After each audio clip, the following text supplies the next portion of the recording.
Hello everyone, welcome back to Rob's Gaming Table. I'm Rob, and today we are checking out the new campaign expansion for Lord of the Rings, the living card game. Hello to everyone joining in the chat. It's Angmar Awakened Campaign Expansion for Lord of the Rings, living card game, published by Fantasy Flight Games. Can you guys hear me and see me? I'm assuming there's no one yelling yet. Your mic's unplugged, Rob. Your mic's unplugged, so I should be the good this time. Whenever I'm by myself, things go wrong. I don't know why. But anyways, it's a little awkward. The camera's on a different angle than normal. I left it where it was last night from playing Massive Darkness 2, when we do our 3-player. So it's like off to the side. It's gonna be a little weird. Hopefully I remember not to look where I normally look. So this is definitely awkward. I feel off my game. So I apologize. And Lakshmi, I'm not going to say the rest of the name. Thank you so much for clicking the join button down below and becoming a producer of Rob's Gaming Table.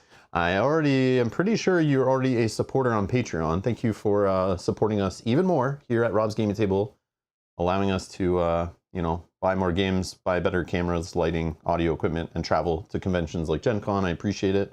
Thanks for supporting us here. Much appreciated. And you're saying, I managed to track down and order the Black Riders and Road Darkens boxes only for FFG to announce the Fellowship Saga the day after. No! There is no new content in there for sure. Yeah, you said thankfully no extra content. There is no extra content. Even in their news article for that, they even say any players who already own the 2 campaign boxes, they're using the same campaign cards. Everything is the same. It's just going to be in a prettier box. That's the only difference. And maybe there's like some erratas or something. Maybe there's worse erratas. Who knows? Like they've messed it up before. Hello, everybody in the live chat. Hello, hello, hello. Come on in. Come on in. Gilbert's asking, do you know any insider info? No.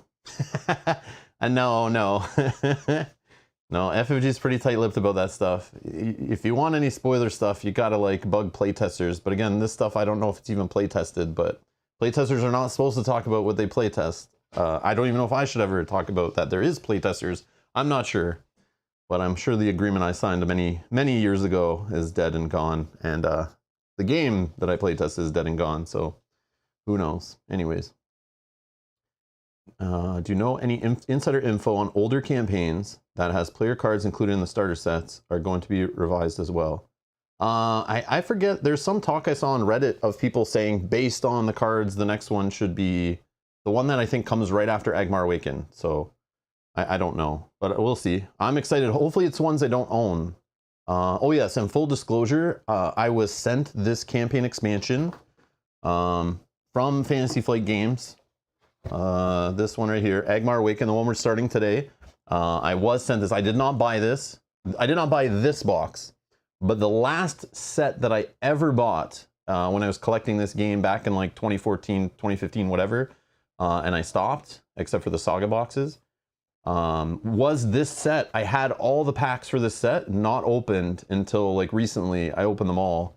But of course, they don't have the campaign mode that we're going to play today. So FFG reached out to me and said, Rob, do you want to play? Do you want this campaign box? And I went, I just kind of need the campaign cards from it, but yeah, sure, I'll take the box because I already have the cards, but I'll take it. So yeah, they were nice enough to send this to me. I got it Monday, so a couple days ago. I have played the first scenario to try out my deck to make sure my deck didn't fall flat on its face solo. I normally don't play this game solo, just FYI. Be gentle and feel free to help me out here. Feel free to make deck suggestions and tweaks and all that kind of stuff in the comments or in the chat. I've posted the deck in the video description down below. It's basically a deck I got off of ringsdb.com. Let me bring it up here.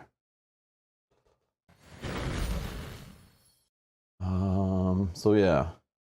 But as you guys know, even though Fantasy Flight Games gave me the expansion, I'm going to complain and stuff if there's any issues or anything. You guys know that. I'll let you know the true dope. The straight dope, as the kids say, right?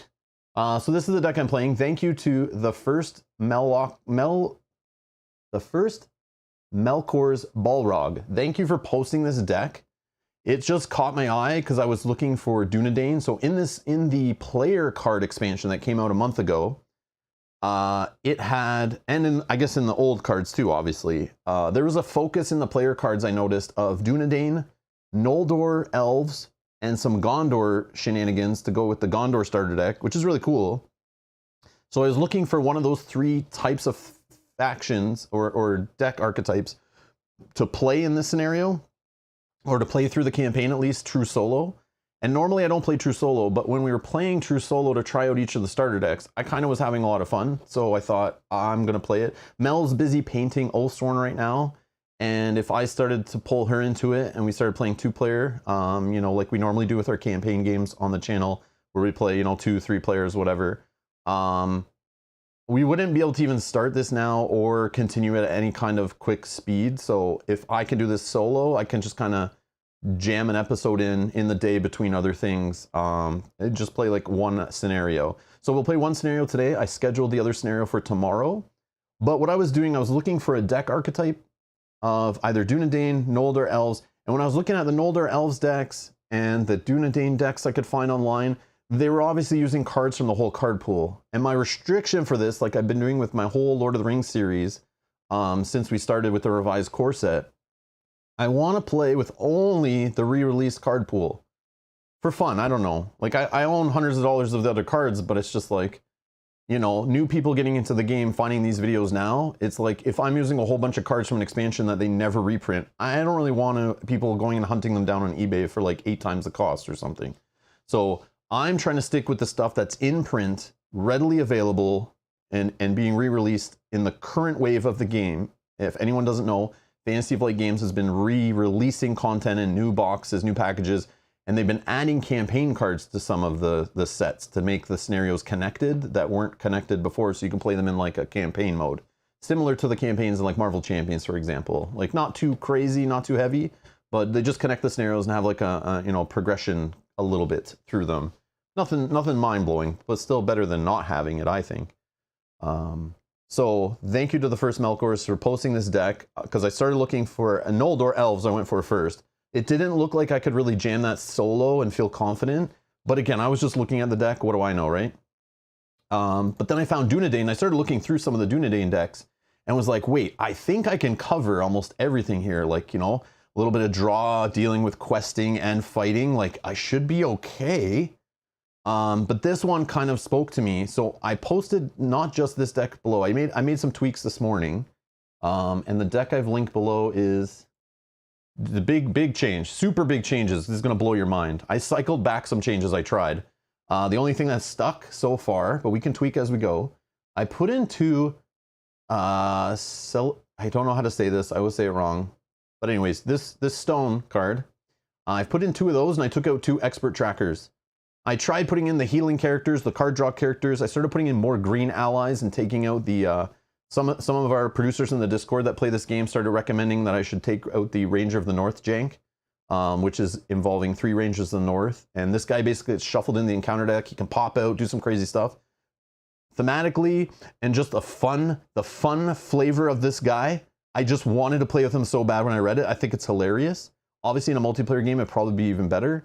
But it also comes with this guy who searches for signals, and the way you get this guy into the deck is through Ranger Summons, which is a signal. You get to shuffle one of these. They're in like your set-aside collection of cards. They're not in your deck. And when you play a Ranger Summons, you get to grab one of the Rangers of the North, shuffle it in the encounter deck. When he comes out, if he comes out revealed off the top, he surges, but then he comes in and he can smack an enemy for 2 damage or put 2 progress on a location. But that's not my favorite part. My favorite part is stat line. And like technically you're kind of you got to spend the card, the Ranger Summons. You have to put like probably Weather Hills Watchman in your deck, but you don't need to, but they're still fine. And then you just spend 1 resource. This guy goes in your deck. If he does come out, you now have an ally that's a 2/2/2/3 for like 1 card and 1 money. And if he comes up as a shadow card, that sucks. But at least he doesn't leave the game or anything. He goes to the encounter discard pile just like a regular shadow card, is my understanding. But then you don't have a shadow effect. So it's kind of nice. He's just kind of a good card. You kind of jam in the encounter deck to give you like a breather, kind of. He replaces himself with Surge if he's revealed. But you just, boom, you just got a new ally to help you out. So you should, and he's ready. So maybe you can use him to deal with whatever gets revealed or whatever. You know, if it's another enemy or something, he can at least defend maybe for you. But he's just fun. It's just fun. So I took this out. I was recommended in our producer Discord. I was told, take this out. It's kind of janky. I know it's jank. So I put in some more healing, card draw, the little guy that looks at the top of the deck. I played a game with that this morning. It was okay, but it was just too many green resources. Then I was debating putting the Steward of Gondor on the lore faction hero in Bearvor. But then I was like, no, I need more economy in purple. So leadership here has the most total cost in the deck. So when I took out some of those other cards, it lowered that cost. It raised the green, but then I was in this weird spot where like I wanted to play more green cards and they were getting flooded in my hand, and I just didn't feel like the economy was there for me. But that could have been just the card draw of that one game. So I only played a couple of games, but then I cycled back. I put back in the Ranger in the North. We're playing with that. And I just cut some expert trackers to put in some Celebrian stones. But again, the original deck, you can see it linked from the other deck, but thank you first, Melkors, for just jamming this up there and putting up a deck that people who own the revised core set and Angmar Awakened can get started with the campaign. There is probably cards that we could have pulled from the starter decks. I don't know if I did that. I don't think there are any. No. Oh yeah, Defenders of Gondor is in here. Yeah, so there is some starter deck cards in here. That's good. That's what I wanted. So my goal was to try to come up with a deck quickly that I could play true solo and use cards from a revised core set, any of the starter decks, and the player box for Angmar Awakened, however you say it. So that's what we did. So that was my requirement. So just so you know, that's why I'm doing what I'm doing. And I'm sorry if like you're looking at this, you're like, why is this guy playing these crappy cards in this deck? What's he doing? He's crazy. I've never played this campaign before either. I'm going in blind, other than the first scenario I played just to practice, to try the deck, to make sure it didn't lose on the first scenario. Then I know I need to go back to the drawing board. So that's the plan. So if you're looking for this deck, it is linked down in the video description. If you want to support the channel, all that info is down there. If you're looking for other playthrough series we've done with the new release card pool, and also playing through the Hobbit Saga expansion just for fun, if you want to check that out. I don't know if they'll ever repackage that one. Doesn't seem like they will based on what cards are in the starter decks, but if you want to see how that plays, we did the whole playthrough of that down in the video description. There's playlist links for all that stuff. But yeah.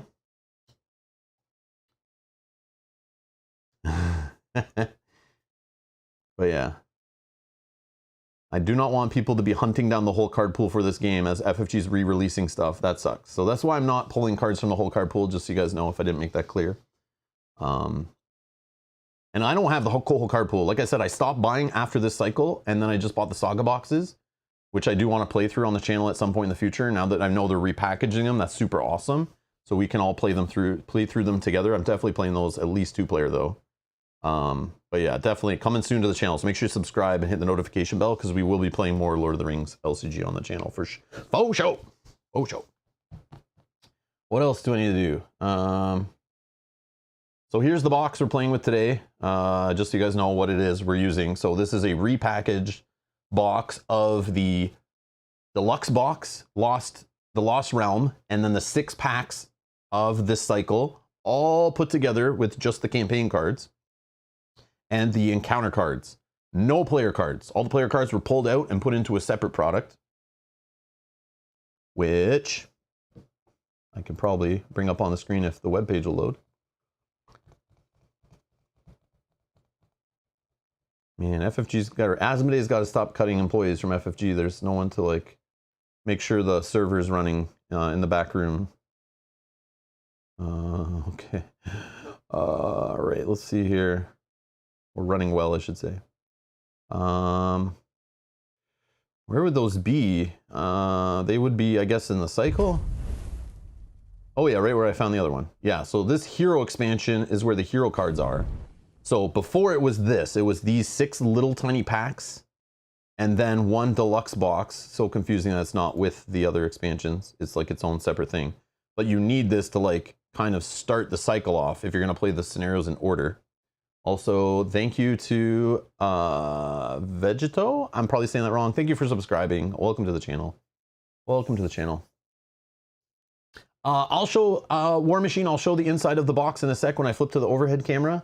I'm just trying to get all the stuff done here in the browser, see if we can crush it off. I'm really just trying to delay for everyone to show up for the live stream so I don't have to start over again. So yeah. What else do I need to... Oh yeah, the quest companion. I've linked this in the video description. This is what we're playing today, Intruders of Chetwood. Supposedly the official difficulty is a 4, but that's not what I think it says in the book. Maybe I'm wrong. We can look that up. But we'll read the story. I'll read through the story that they put in the campaign book here. And we'll talk about the campaign setup. We'll talk about the campaign cards that are added to this box. The brand new stuff. We'll talk about that in a second. And we only care about Surge and then Time X, which I'll read if that comes up. But I don't think that's a thing in this scenario. And then, yeah. The fans think it's a 5.8. But remember, with the campaign cards, it changes things. Just like it did in the revised core set, just like it did in the Dark of Mirkwood standalone scenario. Those kind of mess with the difficulty of the scenarios from the past, which is neat. And to play this, you definitely need at least, I would recommend the revised core set. If you're new to Lord of the Rings Living Card Game, there's always people first finding these videos of a series, and they're new to the game, they're interested in the game. Go look for this box. It's called the Lord of the Rings, the card game. It's the revised core set. This is the new one you want, has more player cards in it. You actually could play 4 players out of it, has a whole campaign in it. It's a good little value box to try the game out, see if you even like it. Start here. You could, if you have a friend already playing this, just go buy a starter deck, your favorite one, elves, dwarves, Gondor, Rohan, whatever kind of style you want. Go watch my videos on those and get an idea of which one you want. Just grab a starter deck and go play with your friend if they already own this, which is fun, or have any of the collection. You can just jump on in and not even mess with their cards, which is super cool. But you could, I think, buy just a starter deck and then play this thing. You just need something to count your threats and tokens to track. But like I use dice, so I don't even need those. The dials are cool, but I mean, if you buy enough games, you probably have dials already for other board games. So that's up to you. But the box says you need this to play what I'm playing today, at least this. But I could argue you on that. I don't think you do, but. All right, let's see here. Okay, next, I want to flip. Actually, let me check the chat. Is there anything? Emmy, I'll go over the campaign cards quickly. I'm not going to spoil any of them though. I'll do like kind of like keep them away from the camera, and we'll kind of look through them, and I'll count them for you. There is more than I thought they would put in here. It feels a lot like a Marvel Champions campaign expansion. If that makes any sense, you know, the campaign cards in that kind of product for those 4 scenarios, but they have enough in here for 9 scenarios to connect them. So it might be a little more than you get in a Marvel Champions box. Maybe not, depends on the campaign, right? But it definitely reminds me of that little deck of campaign cards you get for one of those products, if you've seen those before. Let me see, anything else I need to answer?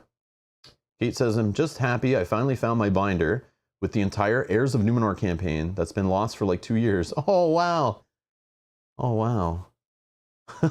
That's cool. Congratulations. I just picture you opening it like blowing a cloud of dust off it.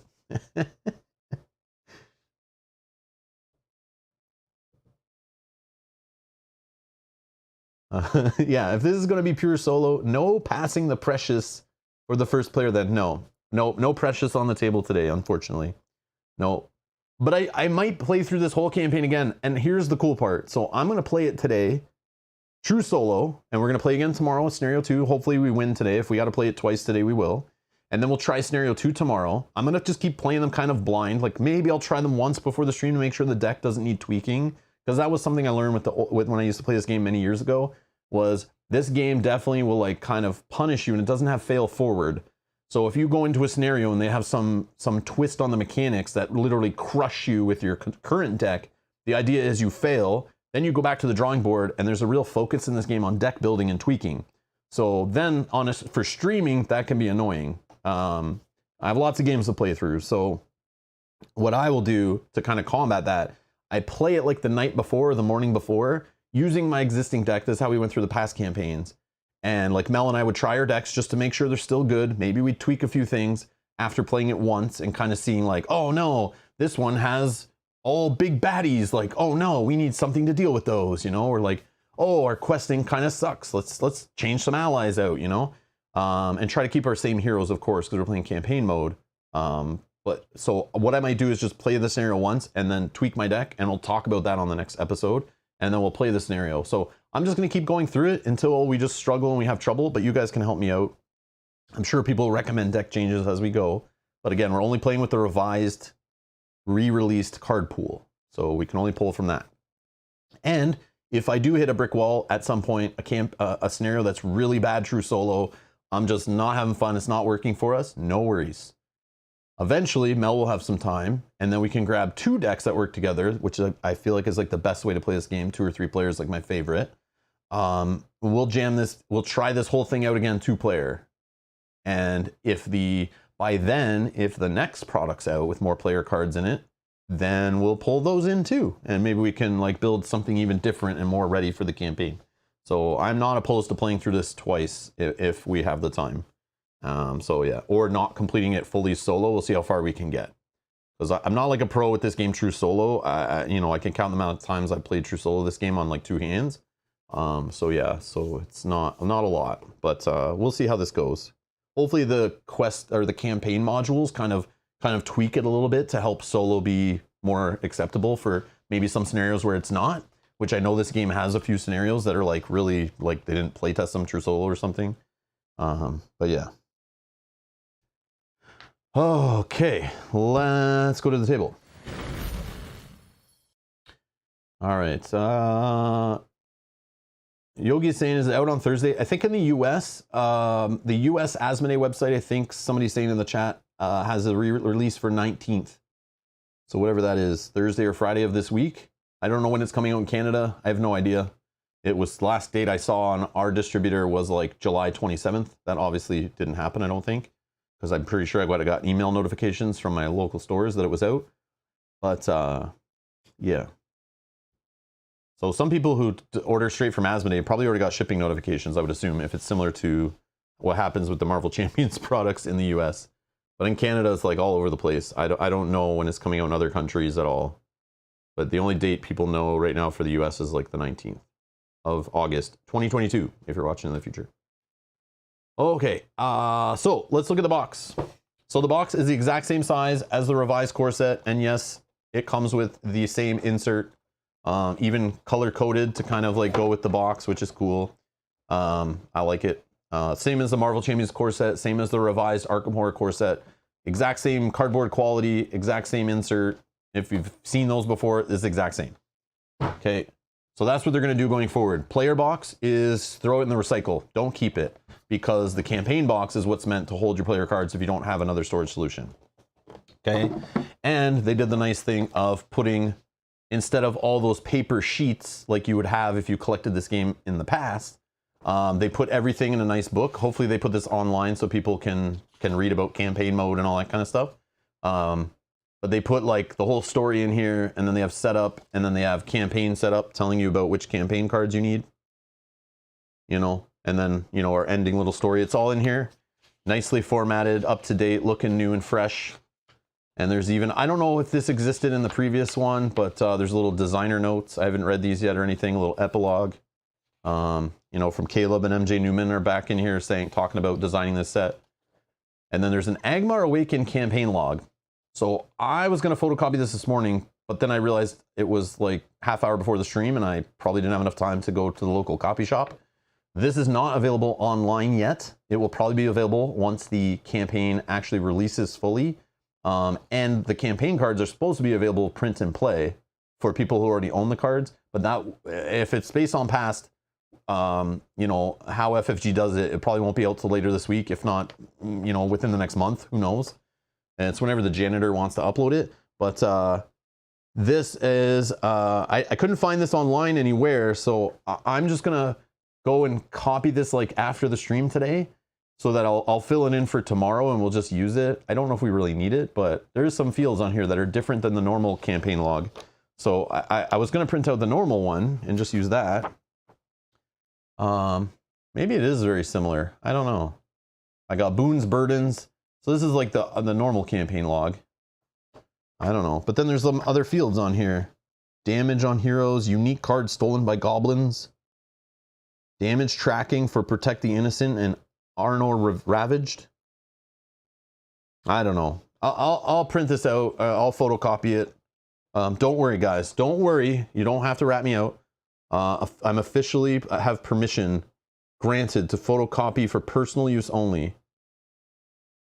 Okay.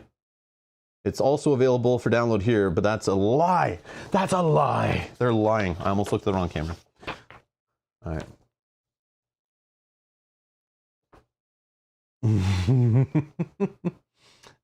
Sean, only you can answer that question, my friend. I can't answer that for you. Sean Morrison is asking in the chat, but he's asking in the Lord of the Rings chat, so you got to be careful. There's going to be lots of bias here. Is asking, if I play Marvel Champions, will I enjoy this LCG in your opinion? I don't know you. I don't know your tastes. I don't know what you have in your collection. I don't know what you like about playing Marvel Champions and how that compares. You have to do the research. That's an answer only you can answer. I don't know if you'll enjoy it, but the game is different. It definitely is more challenging in overall. You know, how do you like the IP? Again, if you only play true solo, this game is fine true solo, but Marvel Champions, in my opinion, is a way better true solo game. That's up to you. They're both very different, but they're both very similar. So I don't know. But yeah, that's a tough one. I can't answer that for you. I cannot answer that for you. I need to make a video just talking about the differences and like what I think about all three of them and what I like about each one. I've said it 18 times probably this year on different streams, and yeah, you need to just look into it. Just really understand what's in this game. There's probably videos already comparing them or articles online comparing the two. And just look closely, Sean, for things that like turn you off in other games you don't like, or things you're looking for in games you like. But since you already played Marvel Champions, you'll kind of understand what it's doing. But remember, this was the first cooperative LCG. The first. So it took a while for this one to get its footing and learn, right? And then when they came out with Arkham and Marvel, those had like a decade of learning before those came out. So those are like, you know, a lot has changed in the industry. And when those dropped, I feel like they're a better start off. But the revised core set's fine. You can just buy that and try it, like I said. If you know, and if you don't like the revised core set for this game, but that's the best way. Just go buy it, try the revised core set, play the 3 scenarios in there, build some decks, play with some decks. If you don't like it, somebody will buy that revised core set off you. You'll be able to sell that. Or just stop there, and then you still probably got your money's worth. So that's, I think, the best recommendation I can give you. Yeah, Sean, you already know LCGs, so like you'll kind of understand, like, but it's best if you actually get like hands-on experience playing it. Like, don't go by what I say or someone else says, right? We all have our own different tastes, our own different collections, our own different player groups and stuff like that, or no player groups, you know what I mean? So you might be looking for something different in the game. And some people say, love this solo. Some people hate this solo. Like, some people play two-handed, and they say that's the best way to play it. I think this game is best two-player. But again, if you play two-handed and you like playing two-handed, it's great for that too. So you just keep all that in mind. Yeah, so that's all I can really say. That's all I can really say. Yeah, hopefully other people in the chat can fill in anything I didn't say that they have from their experiences, and you can, you know, use the hive mind to help you out. Yeah, I want to help. It's just like, that's a tough one. No, I am not Lord of the Board Games. No. No, my lawyer told me never to own up to that title. I can't be held responsible for your enjoyment of the games you buy or don't buy. I cannot be held. I need like legalese to fly across the screen right now. All recommendations are Rob's personal opinion, and he cannot be held responsible. Do not send angry email and angry letters to Rob if you don't like the game. I'm just here to present information, and you can make the decision on your own. You guys are funny. All right.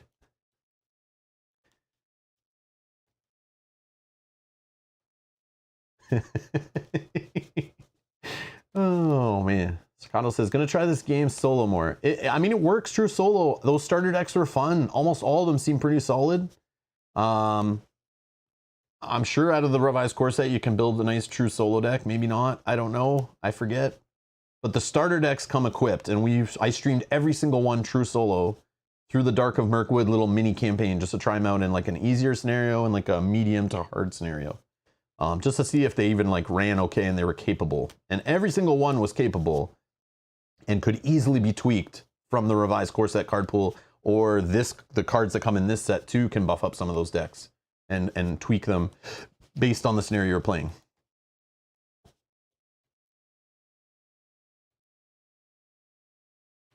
Batman asks, are you excited for the new Journeys of Middle Earth campaign? I'm still haven't even played the last one. yes, I'm excited to get it all and play it all, of course. And if I just wait for that next one, then we'll have the minis and cards from that, and we can play it in our scenario. So I might just hold out on it until then. But yes, I love them all. We've been having a blast playing through those on the channel. I just don't rush to play them. I don't mind waiting a little bit, and Mel paints the minis and we play it later after everyone's had a kind of a chance to play through it and get spoilers and stuff, or not get spoilers as much from our streams and things. So I do enjoy playing that game. I do so much.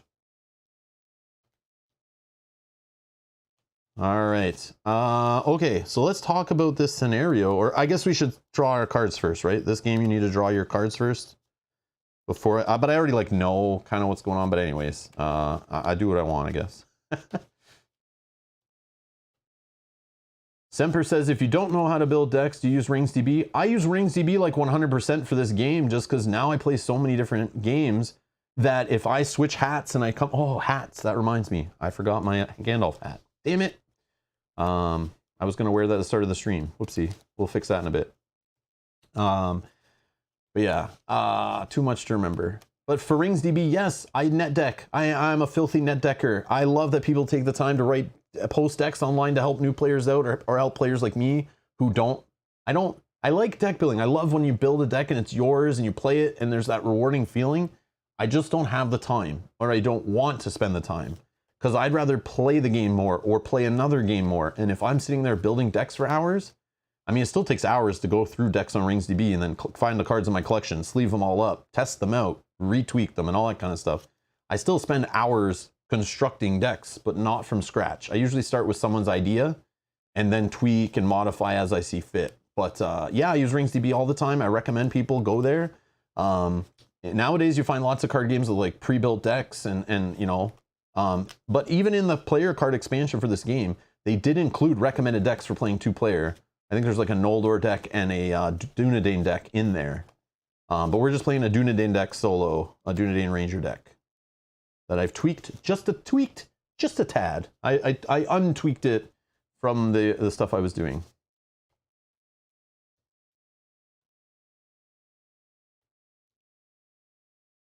Yeah. No, I've just been that way. I just love playing the game. And especially when I usually have to build decks for all the players I play with. I hate spending so much time, so I love being able to find decks that someone else has put together. And I love, learning from other people. I think it's great. There's no shame in it at all, but I know some people look at it like, you don't even build your own decks. I love my producers who help with deck input and deck recommendations. Kate, Yogi, others, like you guys, I love it. I love when they come together and they work together and come up with decks. I think it's a beautiful thing. Because they love building decks. Like that's their thing. I think they might like that more than playing. But me, I'm like straight playing. I don't mind. I don't mind at all. Okay. So we're going to draw some cards. Okay. All right, again, the deck list is down below. Okay, I'm keeping it, obviously. I'm keeping it because we have this card. I have a 2 of in my deck. I'm just keeping it. I've got this every single time I play this scenario, at least on the first draw or after mulligan. And you just keep that. You just do it. I don't even care what else is in my hand here. I don't even care. Oh, we can put one of our buddies in the discard pile. Our little rangers in the north. We have this guy. Maybe we can dig for another one and put a second one in there. We have Faramir, who I wish we saw a little later, but hey, I cannot complain. I cannot complain. I just need some more allies, but all right. I'm going to keep that. I'm going to keep that. Okay.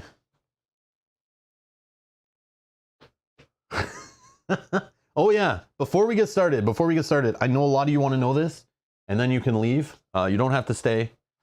A lot of you probably just want to know what are the new cards in the pack. I'm not going to go through them here. I was going to do an unboxing, but then I didn't want to even spoil it for myself. So the campaign cards are this. Okay. These are how many campaign cards. These are how many campaign, come on. These are how many campaign cards come in the box that are brand new. These are brand new. They'll be available for print and play for those who already own the cards. I would have waited and just printed those myself or bought the box. But again, thank you to Fantasy Flight Games for reaching out and sending us this box to play around with on the channel. I do appreciate it. Again, they're not paying me to play this. They didn't even say I have to play it. They just asked me if I was interested in a copy of it. And of course, like, yeah, why not? Saves me from printing off all these cards. So yes, thank you to FFG, but you know, doesn't change my opinions on anything. I do appreciate it. All right. So for the first campaign, we just have 3 cards, or for the first scenario, okay? These 3 campaign cards, if you've never seen these campaign cards, they are similar to what was added to the revised core set that was brand new and what was added to the Dark of Mirkwood. And these are what you'll see going forward as you buy these re-released campaign expansions, okay? They're jamming some new cards in. They're actually spending the time to come up with campaigns to connect all of the scenarios that before weren't really connected. They might have a story that kind of goes along, but you didn't have to really play them in order. You do whatever you want, and you still can, but these kind of connect it and add boons and burdens and things as you go along. So these are for the first part, but let's count them. 1, 2, 3, 4, 5, 6, 7, 8, 9, 10, 11, 12, 13, 14, 15, 16, 20, 21, 22, 23, 24, 25, 39. If I might have counted quickly, but around 40 cards, 40 new cards. To me, I don't want to print those off, cut those, sleeve those in proxies and all that stuff. Again, it's probably not worth $70 US to buy just for 40 cards if you already own the whole set. But again, these should be available to print on demand.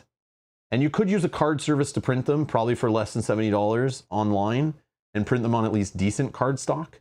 But FFG will post these later for people to print, so you don't have to rebuy the whole box full of cards. So yeah, so just so you know, that's what they're doing. So we just need the first 3. And like I showed before, is every time they'll explain here in the log which ones you need. So when setting up the scenario in campaign mode, the following additional cards are needed. We need Intruders and Chetwood, 156. Arion's Pendant, 157. And Protect the Innocent, 158A. Ooh, it's two-sided. Two-sided, okay. All right, let's try to set this up. So I'm gonna put the rest of these back in the box. We don't need them. Kate says, a lot of print, cut, and glue in my future.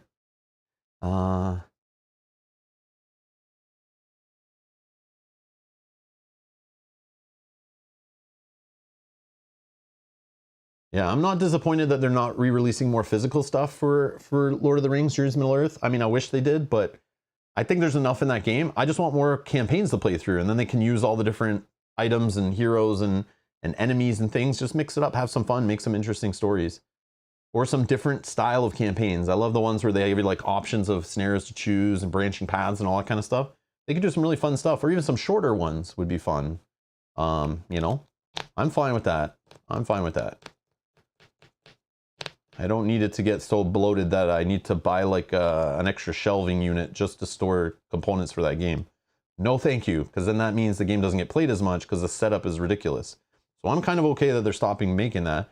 And the other part is that means they might be working on another game and they send those people to go work on like Descent to speed up the release on that or something, you know? So I'm okay, because they were taking a while to release expansions for that game. I'm okay if they just keep printing scenarios, but maybe they'll stop doing that. Who knows? Okay. In this scenario, let's see here. We're playing in, let me see. We're playing in campaign mode. This is Angmar Awakened Part 1. You are playing in campaign mode. Setup, attach Arion's Pendant to Arion, I don't know how to say that, and add the Protect the Innocent side quest to the staging area. Okay, so this card was already in the set, right? This one we already know is part of it, I guess. It's not a new campaign card or anything, but like we've seen before, they like to spice it up. So they've given us an attachment. So Arion here has XXX, so triple X rated stats here, 4 health. X is the number of quest cards in play.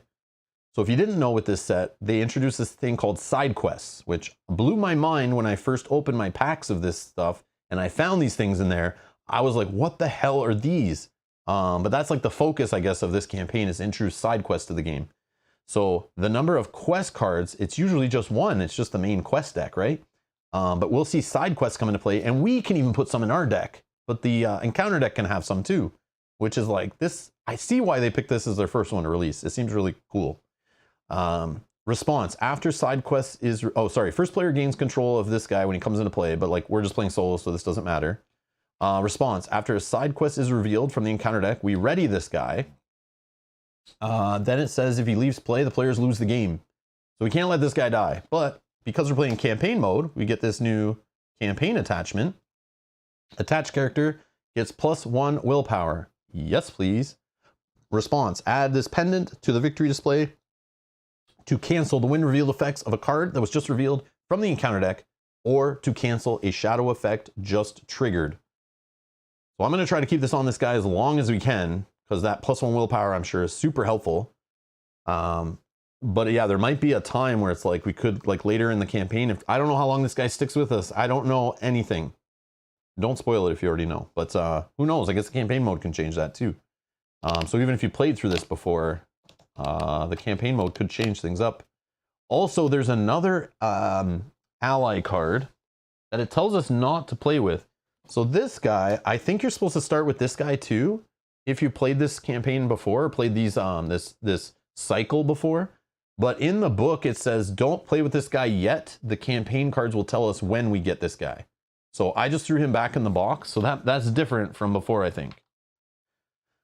So we're going to leave this guy in play. We're going to have him with the pendant on him. And he's going to help us crush this scenario, hopefully. Then it says, add the Protect the Innocent side quest to the staging area. So Protect the Innocent is a side quest. It has no progress on it. It's just a dash, right? And it's got a forced. After an attack damages a character, place 1 damage on this card. When progress would be placed on Protect the Innocent, so instead of progressing this side quest to get rid of it, which can't be gotten rid of, you just remove damage from it instead. And then it says if Protect the Innocent has 10 or more damage on it, 20 or more if you're playing a 3 to 4 player game, we lose. So, like every time we get damaged by an enemy, we have to put a damage on here. But then we can, like, you know, quest this to remove it. Okay, so we got to pay attention. This is new. This is one of the new campaign cards. Adds something else in the scenario. And it also is a quest card, right? So this changes the number of quest cards. Yep. Protect the Innocent is a side quest. So now in the scenario, for example, you have this guy. He has X is his stats, number of quest cards in play. So the cool part is the campaign already gave us a second quest card in play. So my understanding is this guy is already a 2/2/2 across his stats when, if I wasn't playing campaign mode, I assume he'd only be a 1/1/1 to start. So that's kind of neat, right? I guess. I don't know. Maybe that's bad. It's probably bad for other things in the encounter deck, but for this purpose, it's cool. Okay. Oh, there is more on here. Starting with the first player, each player may place 4 damage on that side quest, Protect the Innocent, to add 1 resource to each hero's resource pool. So I can put 4 on here. Remember, if it gets to 10, we lose, but we should only be putting damage on here anytime a character gets damaged. But we can try to quest this right away to try to clear that 4 off as fast as we can. I don't know. I know what I'm going to do, but I'm curious. I'm going to drop a poll in the chat quickly here, or as quick as I can. Whoa. What would you do? Place 4 damage to get money.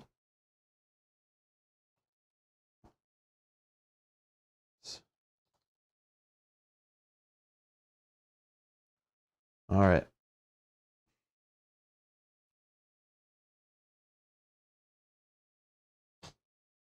All right, I'm just gonna put a poll in the chat. What would you do in this situation? Would you try to get, so we can look at my cards in hand, just out of curiosity. Just out of curiosity, what would you do? Would you put 4 on here that we have to deal with right away just to get 2 extra?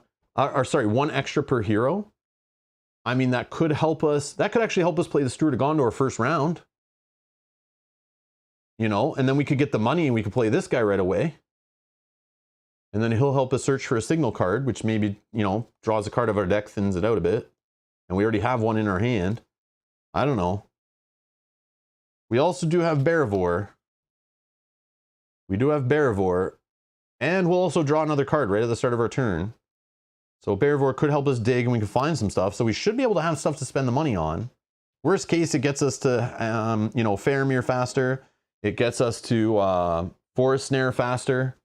And if you don't know, the Dunedain kind of want to have enemies engage with them. I should have probably gone over all our heroes. So our first hero, 10 threat, cost or whatever. He's a 2/2/2 and a 4. It's Halbrad. He's a ranger. So all these came in the set except for Barivore, I think, from the core set, right? While you're engaged with an enemy, he does not exhaust to commit to a quest. So this is where the Forest Snare comes into play. And I used to play a fun ranger trap deck back in the day. I loved it. I loved it, loved it. This has kind of got a little taste of that, but not a lot. But it's the hints of it are there. And you may optionally engage one additional enemy during the encounter phase, which is neat. Okay.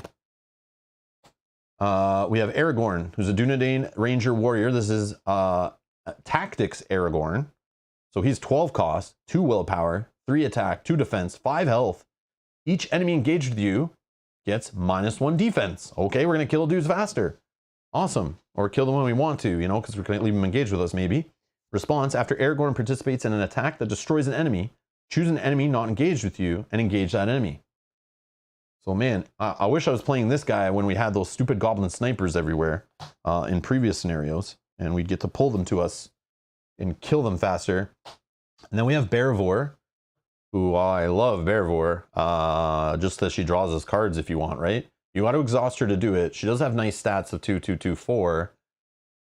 Sometimes you don't need the cards though, and you can use her for questing or fighting or whatever, but if you don't need that or you're just desperate to draw cards, she's there to, she's got the answer right there for you, you know?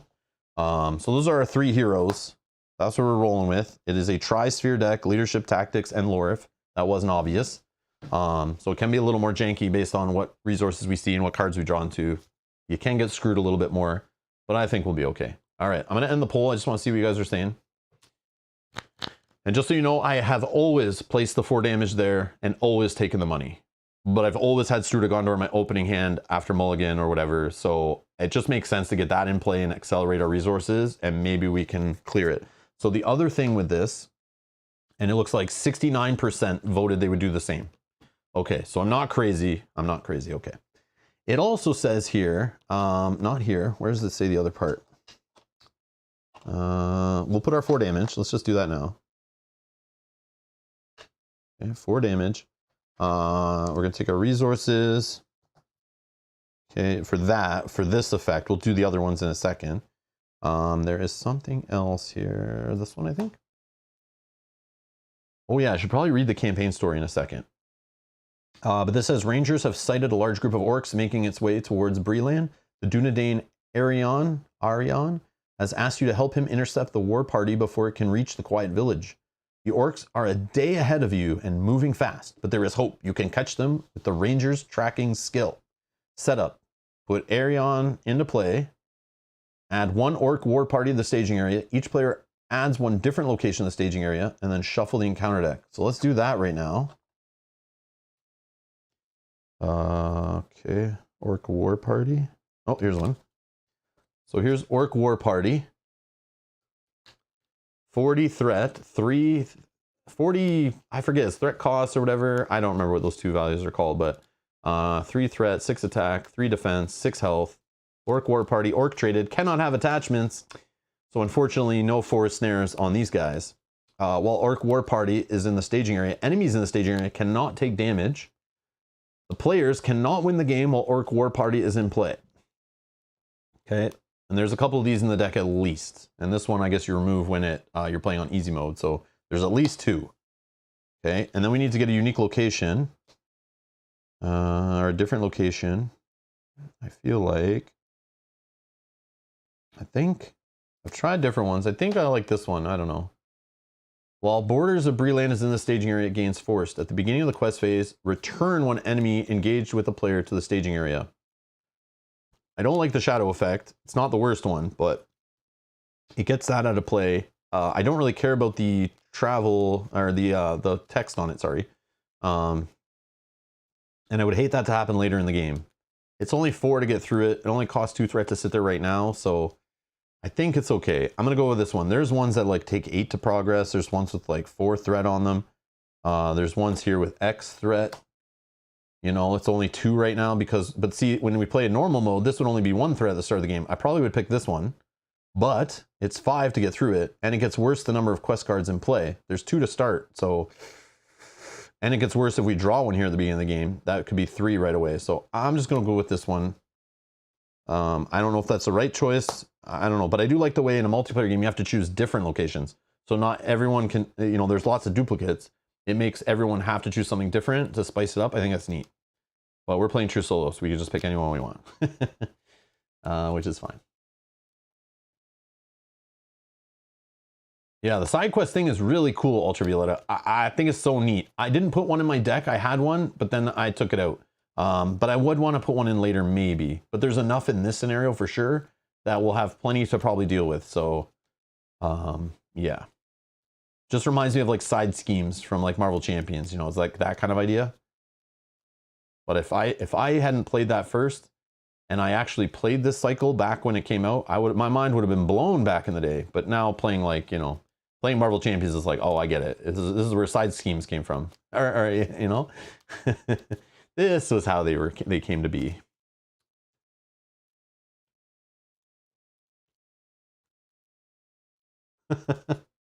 All right. What else do we have to do? Let's flip this card. Stop the war party, Intruders and Chetwood. So it's 30 we got to get through. This is the only main quest card. You must move swiftly to prevent the orcs from reaching Breland. Enemies do not make engagement checks. They don't engage us unless we optionally engage them. Good thing we have heroes that let us optionally engage more enemies if we need to. Forced, at the end of the refresh phase, raise each player's threat by 1 for each enemy in the staging area. And that's why this jerk face here stops us from damaging enemies in the staging area. So we can't, well, he's there. So we can't do any trickery to try to fight them without engaging them. But again, we want to have enemies engage with us. So it's kind of fun. I like the way they gave the Dunedain player cards that focus on engagement and keeping enemies engaged. And then this first scenario here is all about like, haha, we don't want to engage you. You're going to have to force us out of the staging area. And if you don't, your threat's going up. It says the players cannot defeat the stage unless the first player controls Arion, and which obviously we will unless he loses, we die, and we're out. If the players defeat this stage, they win the game, okay? So we have to get 30 progress on that. We have to deal with this. I don't want to get this to get to 10 or we lose. If this guy dies, we lose. If we hit threat 50, we lose. If all our heroes are dead, we lose. Lots of ways to lose. One way to win. So yeah, the fun of Lord of the Rings. Okay. Beatles, this is the new release we're playing today. New release. Why are you late? What is your excuse for being late, Beatles? Yeah, we're playing the new campaign box provided by Fantasy Flight Games. Again, thank you to Fantasy Flight Games. This is the Angmar Awakened expansion. We are playing with the new campaign mode. This is all new campaign cards here. And we got the new campaign book in campaign mode, okay? So let's do some reading for fun. Oh yeah, in here, there's things we'll need to know about later. Oh, right here probably says, no, that's not correct. Okay, here you go. It says there's 9 campaign cards and 36 boon and burden cards. So there's definitely more cards than I was counting. But maybe some of them are like in the scenario, the boons and burdens, as you go along. I don't know, but whatever. There you go. That's the numbers they put in here, for those curious. So there's rules with battle. We've seen that already when we were playing, I think, the Hobbit cycle on the channel. We saw the battle where it changes your questers. Instead of using willpower, they use attack. Immune to player card effects is new in here. Indestructible is new. But some of this we've seen already in some of the stuff we played on the channel. Objective allies, Arion and Amarthuriel, I don't know how to say this, are objective allies that appear in several scenarios in the expansion. During setup for a scenario featuring Amarthuriel, the first player takes control of him, and yada yada. There's the time X stuff. And then it talks about side quest rules are in here. So if you're curious what side quests are, all the rules are in here. Again, this should be posted on their website later in the week. All right, then we got our whole story and our setup. Let's read it. Oh, it does say the difficulty is a 6. And somebody on that website, it said the difficulty was a 4 officially, originally. But I don't know if they've changed it or they're taking in the community's recommendation or they're taking in the campaign cards as a... But yeah, it says right here, official difficulty is a 4 and user difficulty is rating based on 70 players is a 5.8. But now FFG says in this book it's a 6. I don't know. All right, Intruders in Chetwood, difficulty level 6. The house of Elrond was bustling with preparations. Fall was turning the leaves on the trees of Rivendell. Oh, hold on. Different card pools affecting difficulty? Emmy, maybe. Yeah, maybe they put it as like based on the revised card pool. I don't know. Oh yeah, one sec. Thank you, Ultravioletta. 1 sec. Be right back in 2 seconds.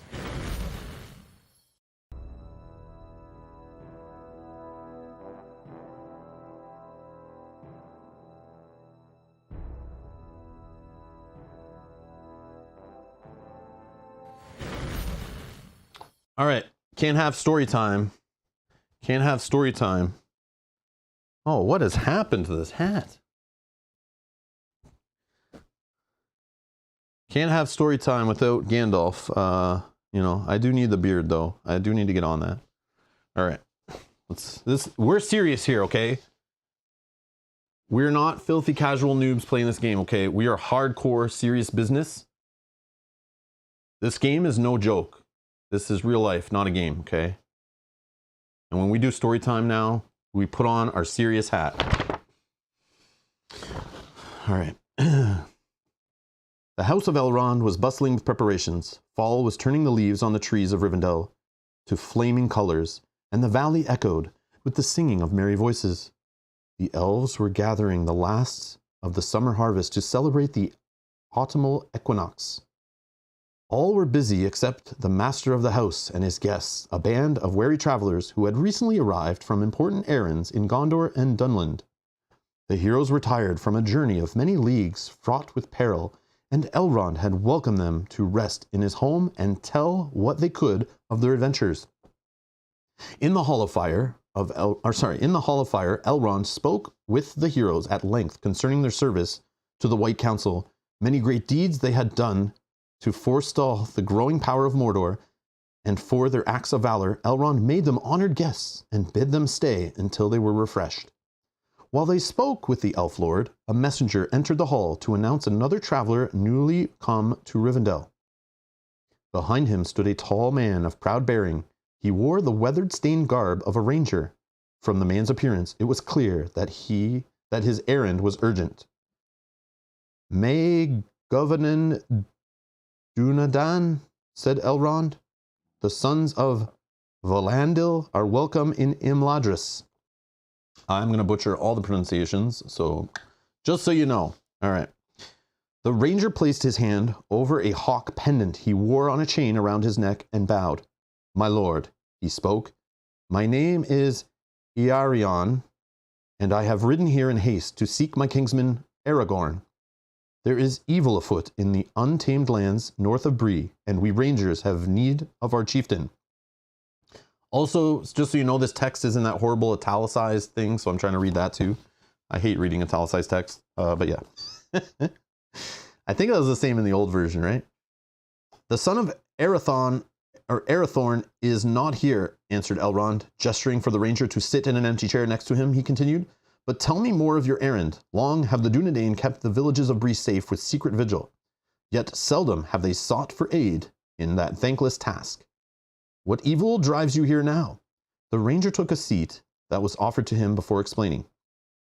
"Orcs have been discovered west of the Weather Hills, in greater number than we have seen in many years. They are spying out the land, and we believe they plan on attack. Alas, Aragorn is far afield with my sons and the warriors of my house," replied Elrond. "Until they return, I have no one to send to your aid."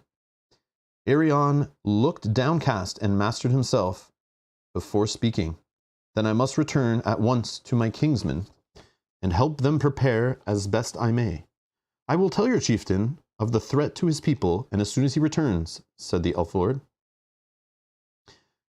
The ranger stood up, bowed to Elrond, and turned to leave, but the heroes who were sitting there rose to their feet and stepped forward. We will come with you, spoke one, and the rest nodded in agreement. I thank you, strangers, replied Arion.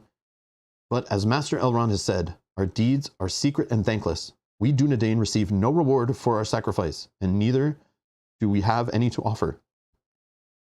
Hunting orcs is its own reward, said the hero evenly, and continued. We will not sit idle here while you and your folk fight this battle. Not while we have strength left. We will come. Then let us ride swiftly to the aid of my people, said Arion, with fresh hope in his eyes. May the favor of the valor be upon you, or be upon each of you in this task, said Elrond in farewell. Together the ranger and the heroes bade farewell to the last homely house. They rode west from the valley of Rivendell toward the villages of Breeland. They followed the old road over the last bridge all the way to the southern end of the Weather Hills. There they turned aside to climb Weathertop, the tallest of the hills.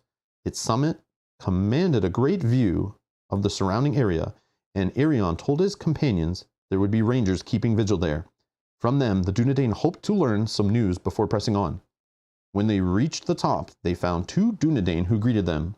Ho, Arion, I see you have brought others to help us, but I fear it might be too late. One of them said grimly, a large number of orcs descended from the hills last night, a war party it seemed to us, but moving warily and avoiding the road. We watched them creep north and west along the edge of the marsh until they disappeared beyond the fanes.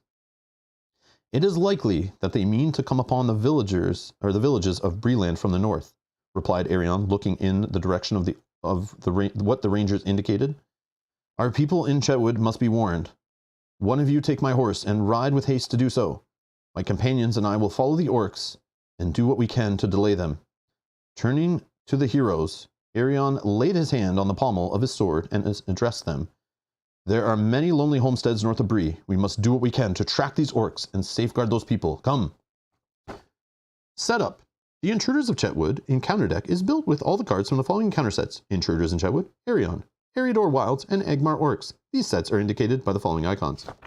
All right. Oh, I didn't do it fast enough. All right, let's just throw that over there. All right. Did everyone enjoy their cocoa during story time? All right. Let's throw this over here. Okay.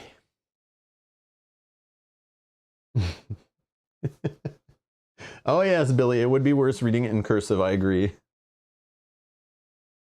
Consider the new difficulty rating. You shall not pass. Yes.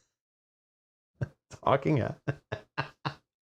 You guys are funny. All right, anyways. Okay, let's get to it. Serious business, serious business. All right, we got to win. Okay. I think we're good to start playing. So now the theme matters, right? We got to stop the war party. We got to stop the war party. And we also have to protect the innocent at the same time, which is cool. We got our buddy Arion, however you say this name. I have no idea. Arion. I don't know.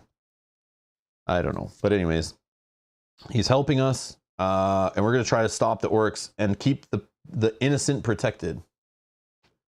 Oh, and yes, sorry, Yogi, I forgot. The sleeve choice. So I had a new pack of gold sleeves.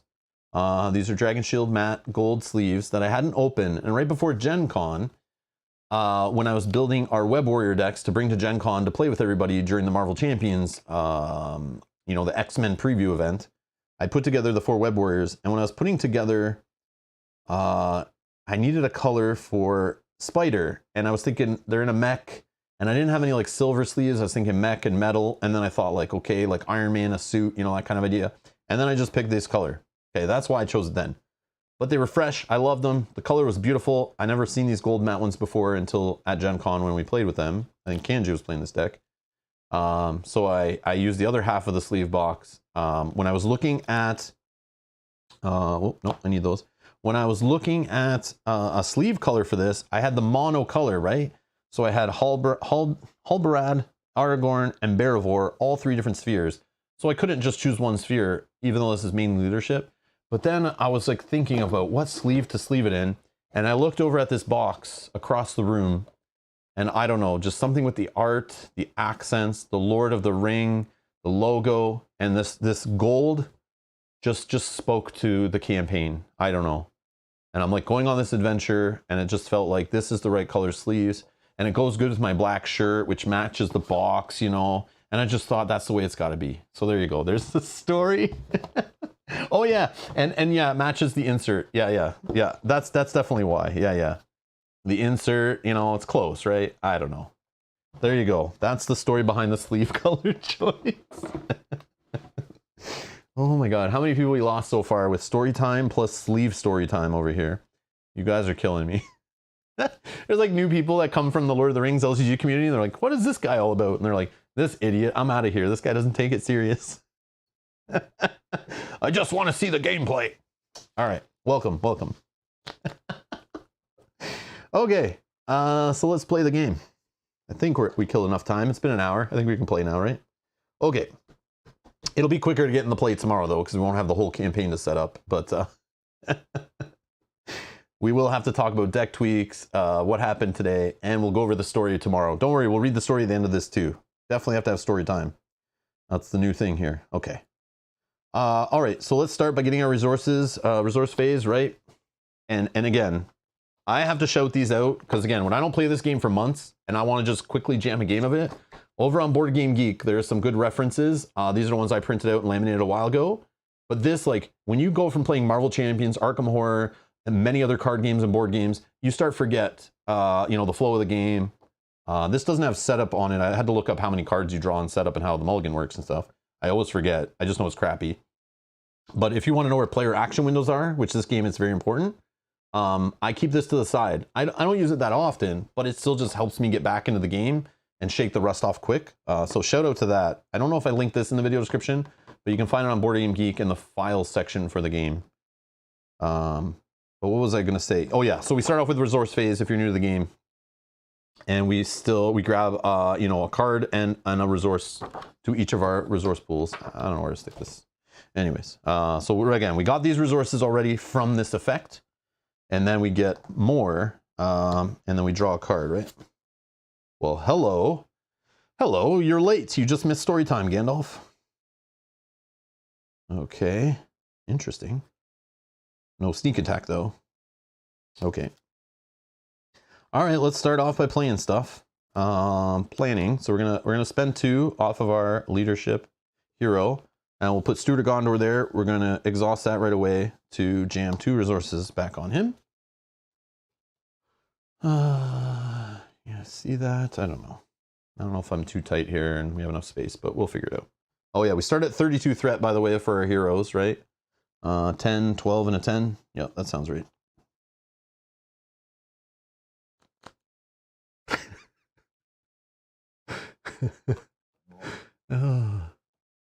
Any site to look for sleeve choices? No, Jerry, no. Go to your local game store, see what they offer, support them, buy whatever sleeves are there at a decent price, and you know, just use them. It doesn't matter. It doesn't matter. But it's something we started before giving our sleeve choice suggestions on the channel. But don't take everything I say serious about it. I'm partly joking about some of it, but I saw the sparkle off the sleeve box and it caught my eye.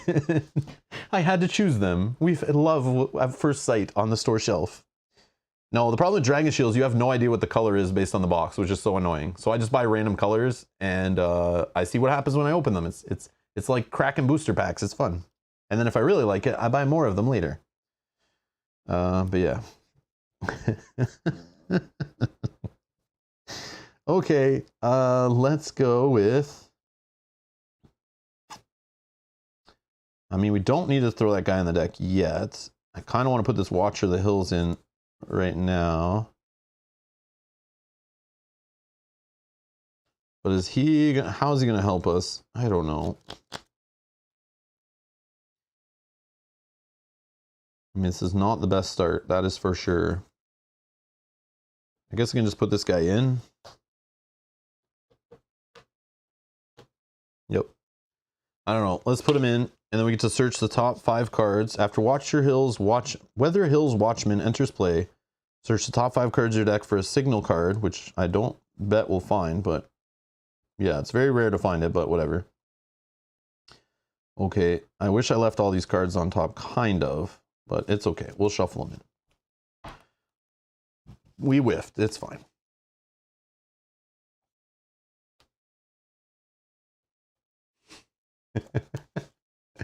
It was a warm summer's afternoon when I purchased these sparkly unicorn purple match sleeves. Oh my god. Oh man.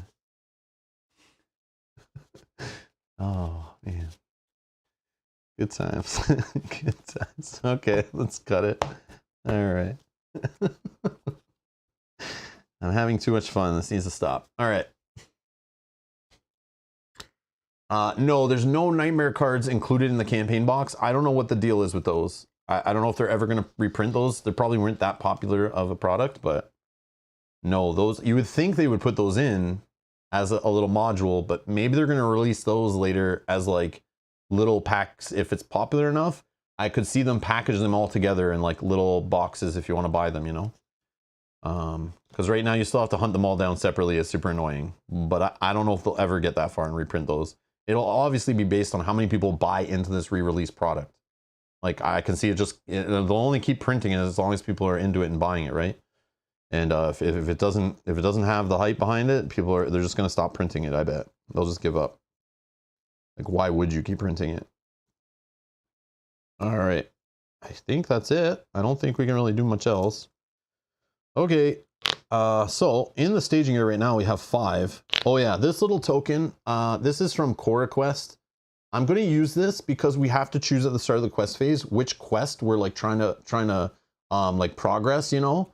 So I'll just put this on this while I chat and I get, you know, confused and I'm deciding things. I don't forget which one we're working on. So I've just been using this to help me know which quest we're like currently focused on. And it just like, the token it just speak to me. I was just like, it spoke to me as like, that's what it needed to be used for. When I was like trying to mark it, I was like, I know, I had it open. I was like playing this the other day, or setting it up and learning it. And then I was like, oh yeah, that token would be good. Yeah, Julian says all the nightmare packs you can get from Game Center, but you'll just pay an arm and a leg if you don't live in the US to have it shipped to you. It's like really expensive. I saw them actually at Gen Con, but they're still all very pricey. I don't need to collect them. I used to buy nightmare decks for like a few cycles, then I just gave up. It was like too much to get them all. I just hope they release like a whole box of them later or something. But I'm not losing sleep over it. There's too many other great games to play. I don't need that stuff. But yeah.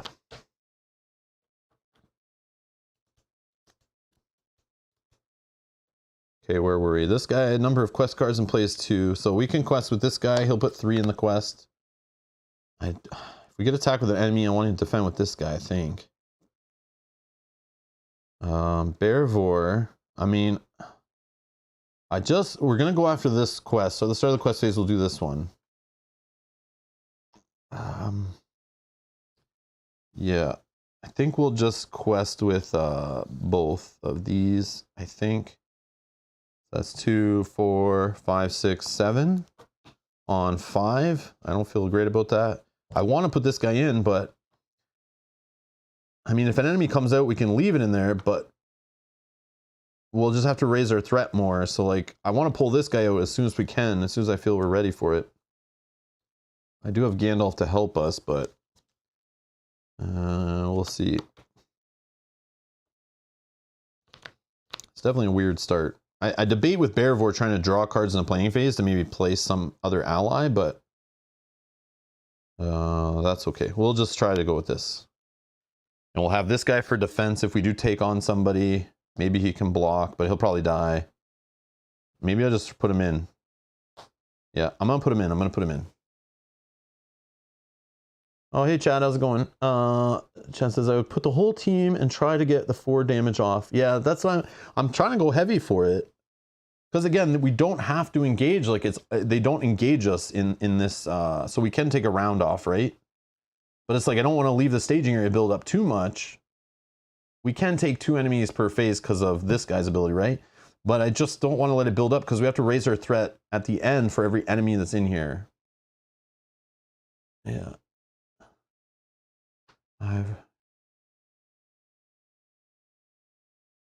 Okay. All right. So yeah, let's go all in, I guess. I don't know, it's weird. Definitely weird. It's like my like normal play of like wanting to like, I'm already debating first round, like pulling this guy, letting him kill somebody and just doing some damage to him. But it's like, because to get 3 threat out of the staging area and then our threat doesn't raise up, but it's like, no, like take a breather, man. Like it's hard, but inside my internal, you know, 10 years playing this game, I just want to pull that guy in and start fighting him right now. I don't want to let him you know, annoy me. But I don't know. But anyways, we'll go all in. 1, 2, 3, 4, 5, 6, 7, 8, 9, 10. Okay, we have 5 in there. Let's reveal a card.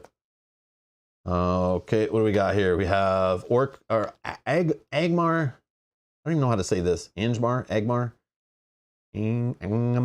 Marauder, who's an orc, hits for 3. After he attacks and destroys an ally, return him to the staging area. He adds 3 to the staging area. This is disgusting. All right, that sucks. Okay, so there is 8 in there, so that means we only progress 2, right? I don't have any tricks. I don't have any tricks. No. Angmar.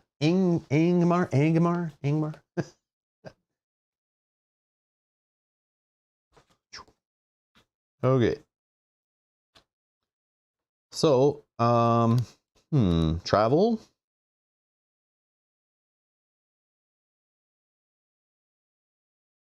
And then I think the end of the quest phase, this becomes the active quest. I think it's only for the quest phase, the side quest happens. While borders of Bree lands in the staging area gains force at the beginning of the quest phase. Yeah, I think we'll just travel this one.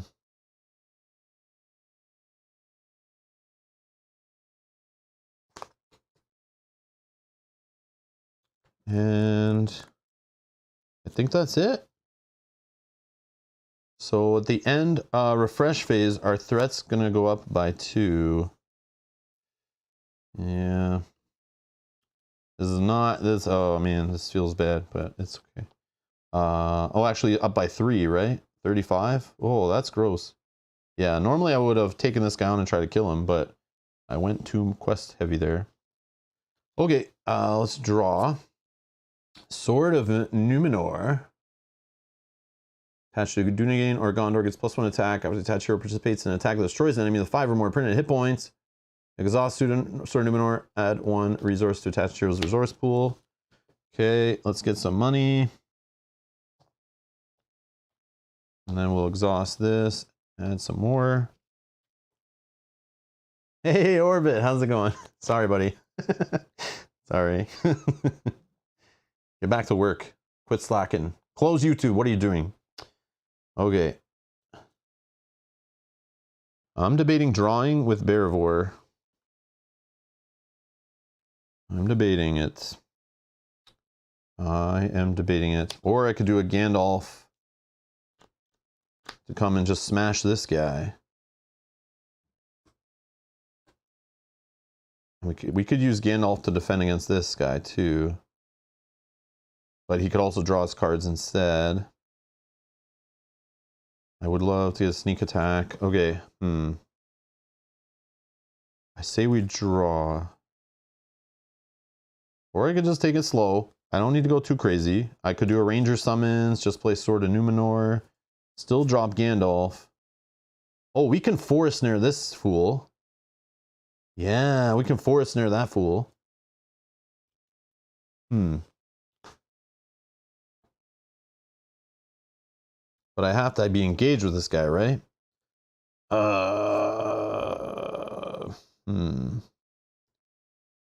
do we do this?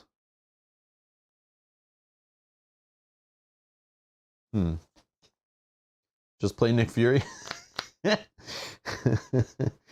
Nick Fury isn't born yet. Oh, man. Oh, okay, that sucks. That sucks. I did not know. Okay. Let me just think for a minute. I'm just thinking. I'm debating the Bearivore to draw more cards so we can get some allies going. But we do have a play where this guy comes at us. We can defend him leave this guy here, defend with Gandalf. But we could just kill this guy. We can't forest snare this guy. But I do want an enemy engaged with us, so we don't have to exhaust the quest with this guy. I need to get that going ASAP. So, based on that,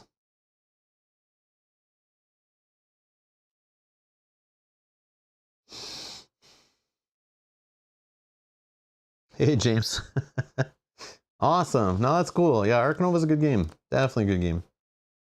That's cool. All right.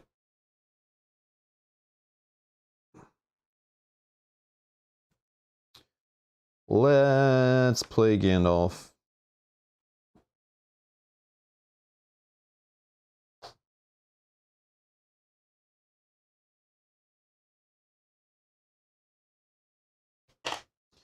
When Gandalf enters play, I could just draw 3 cards. Or I can slap 4 damage on this guy.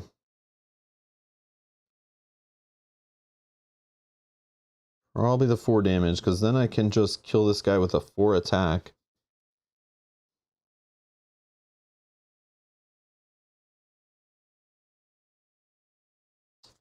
I don't know.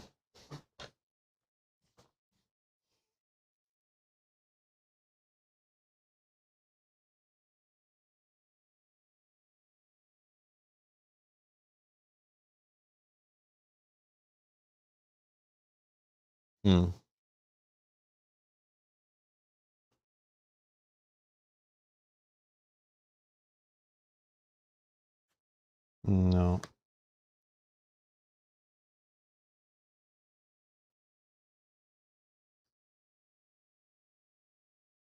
Yeah, let's just do that. Oh yeah, I can't damage this guy. You're right. I should just draw the cards. Yeah, let's just draw the cards. Yeah, I forgot, because he's still in the staging area. Normally I would have pulled him already first round. I like to keep him engaged with me. Even if he's killing dudes or whatever. Okay, let's just draw 3 cards. Good call. That makes it easier.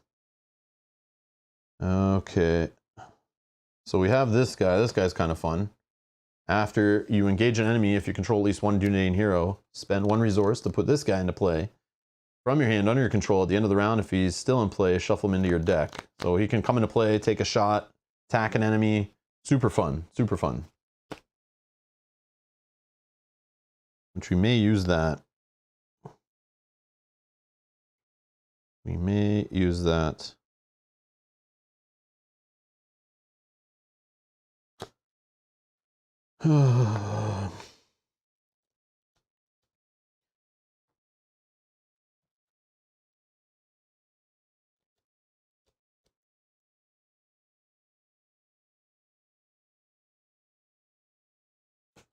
Okay, let's put the sword out. It's restricted. I want the sword here. Okay. Okay. I'm gonna go this route, I think. Although I probably should get this into play quicker, but we can get that into play next round either way. I also do like the idea of reading back up instead. Yeah, maybe we don't put the sword out yet. And we'll save the ready, possibly. Okay. Questing. We are going to quest against this. Okay.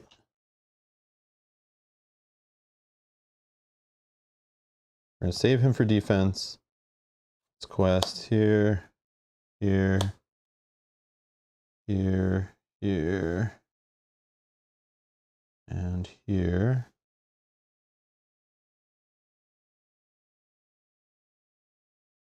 Okay. Oh no! This is this is how it goes. This is how it goes.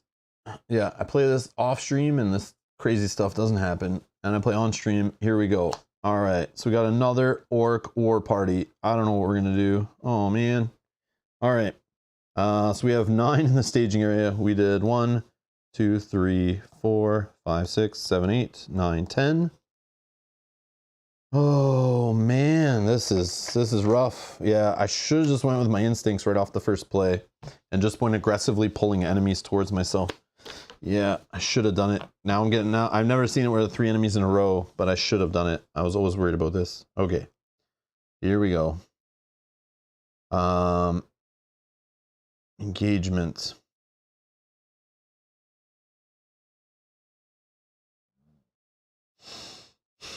Well, we're definitely going to engage this guy. We need to play this guy. I can defend. I'm going to forest snare this one. I'm going to forest snare this one, so I don't care, but I can defend with Gandalf. It's just taking one of these guys. If I take him, I drop in this guy.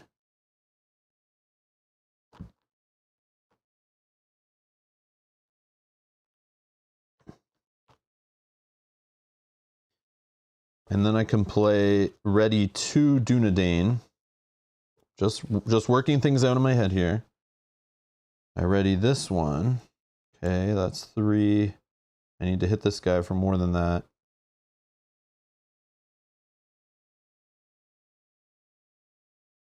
I think it's okay.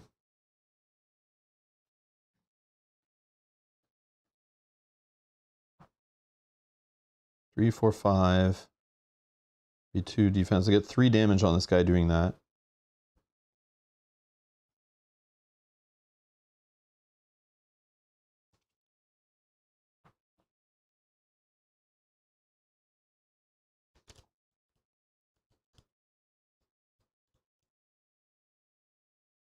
I could let this guy's attack go undefended. Or I'll just ready up. Yeah, I'll engage this guy. I'll engage this guy. I think we do it, right? I think we take 2. Yeah, I need to snare this guy for sure. This guy, I think I'll take the Gandalf block this. This one, I'll just defend with like, I don't know. I could ready. Yeah, so I'll spend 1. We'll drop in this guy for sure. Yeah, maybe we can get a play here. This guy attacks for 2.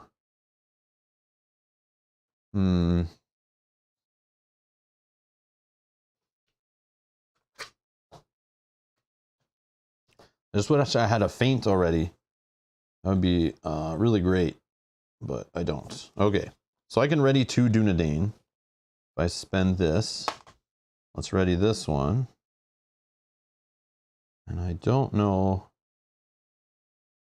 I mean, I could do this also after I defend if somebody survives. Yes, that's what we need to do, right? But then if he dies, okay, yeah, we'll wait. Yes, so timing is everything, right? All right, so let's deal with this guy's attack first. Attacking enemy gets +1 attack. Return attack enemy to the staging area after this attack. That sucks. Yeah, this is a really bad start. This is a really bad start. Okay, so this guy attacks for 4. He blocks for 2, takes 2 damage. Yeah, that's a really bad start. Yeah, this sucks. All right. Yeah, we might not raid them up. So Gandalf's going to defend here against the Orc War Party. Doomed 2. Oh, what am I doing? That was all the shadow effect. Yeah. This one's nothing. This one's nothing. Because that's not shadow effect. Yeah. Yeah, I really needed that enemy engaged with us, but this guy's not going to go anywhere probably. So this guy just hits for 6. Gandalf takes 2. I need to add damage and damage, so I need to add 2 more to protect the innocent, unfortunately. That is not going how I hoped. Okay, so is there even a play here to ready up? Or should I have defended with this guy again? I probably should have, right?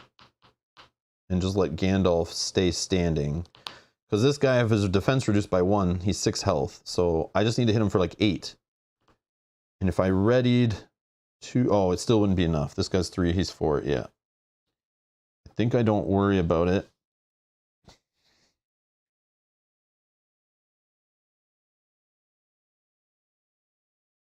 but I probably should. All right, let's do it.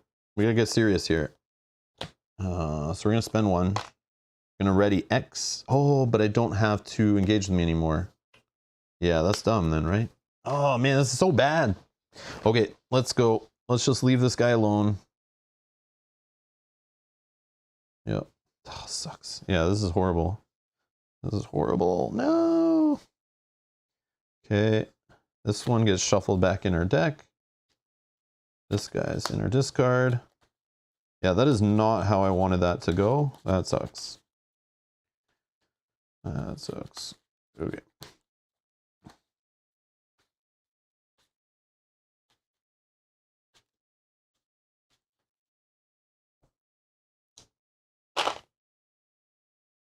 And we have 2 in the staging area, so we're gonna have our threat go up by 3 again. 38. Oh my god. Very bad. Oh, we got a new subscriber. Nils, thank you so much for subscribing. Did I consider chucking the pendant? No, Craig, I want to hold it. I'd rather replay the scenario again today rather than lose that on the first scenario. I feel like in the campaign mode, I need to keep that. I want to keep it like as far as we can go. If it was like later in the campaign, oh, you betcha, if I felt like we needed it to win, but it's still so early in the scenario, we can still weather through. I'm just worried about our threat going up by so much that we can't deal with these big boys. And we're going to have more enemies show up knowing my luck. And this, like this I'm worried about now too. Okay, money. 2, 3, exhaust this.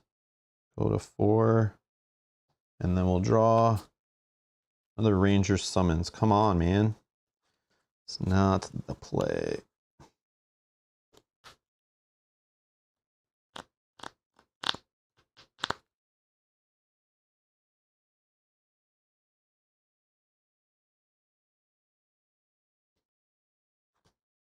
Yeah, I needed to force snare that guy so bad. That sucks.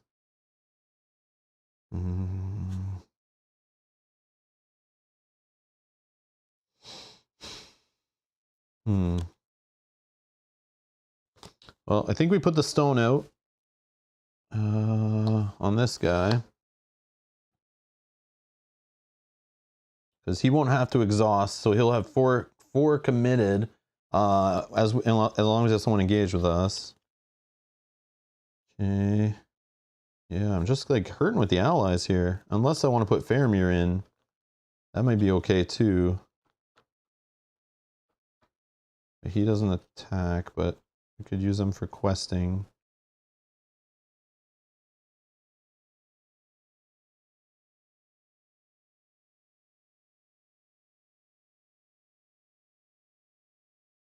All right. Let's put the sword out. Same guy. 2 restricted now? Yep, 2 restricted. Okay.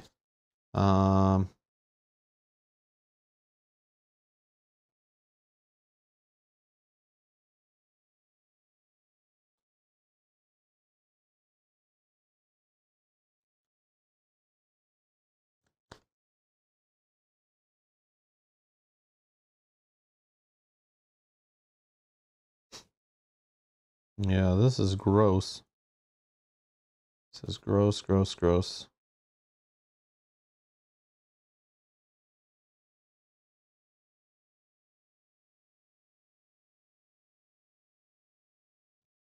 I don't know how I'm not going to thread out here. I don't know. So this guy attacks for 6. He's going to smoke this guy.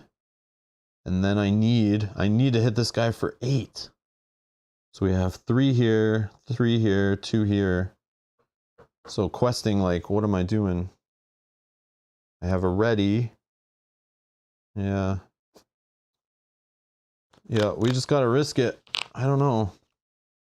Yep, I got to risk it as a stupid, but okay. So that's all I'm planning. Quest 3, 4, 5, 6, 7. 6 in there.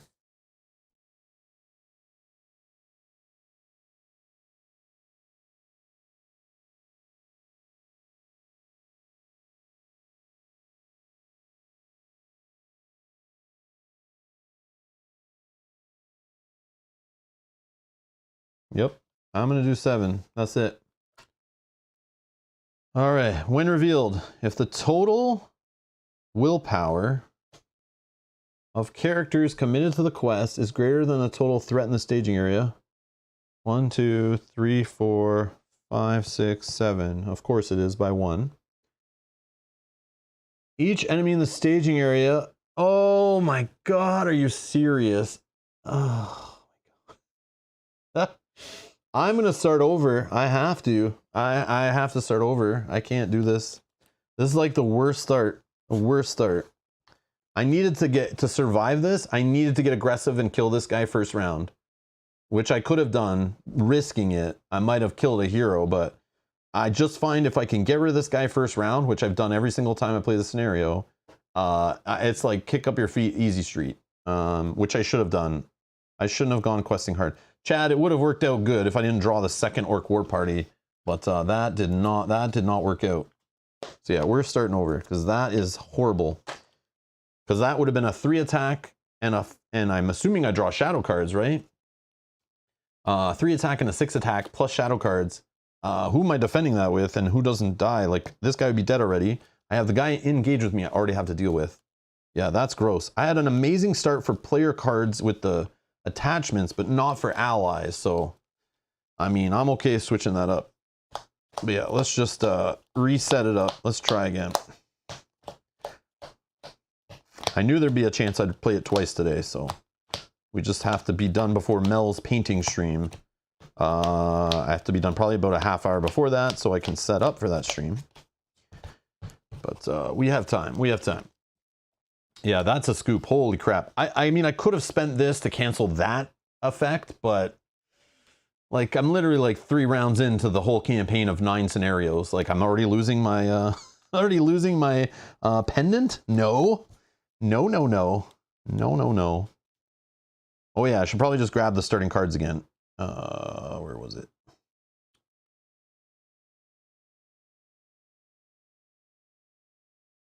I mean, that's not too bad either. Yeah, I'm going to do this one this time for my location. I don't know. It's going to hurt us a little bit on the first one, but I think I've chosen that one before and it's pretty fine. I just hate the shadow effect on this one, so I'd rather have it as a location. And we'll do the 4 damage here. We get resources across the board. I'll shuffle all these back in the deck in a second. Yeah. Oh, what am I doing? Yeah, this goes here. This goes here. Staging area, staging area. And we're going for this one first for sure. Oh yeah, let's just get all of our resources. This guy's here.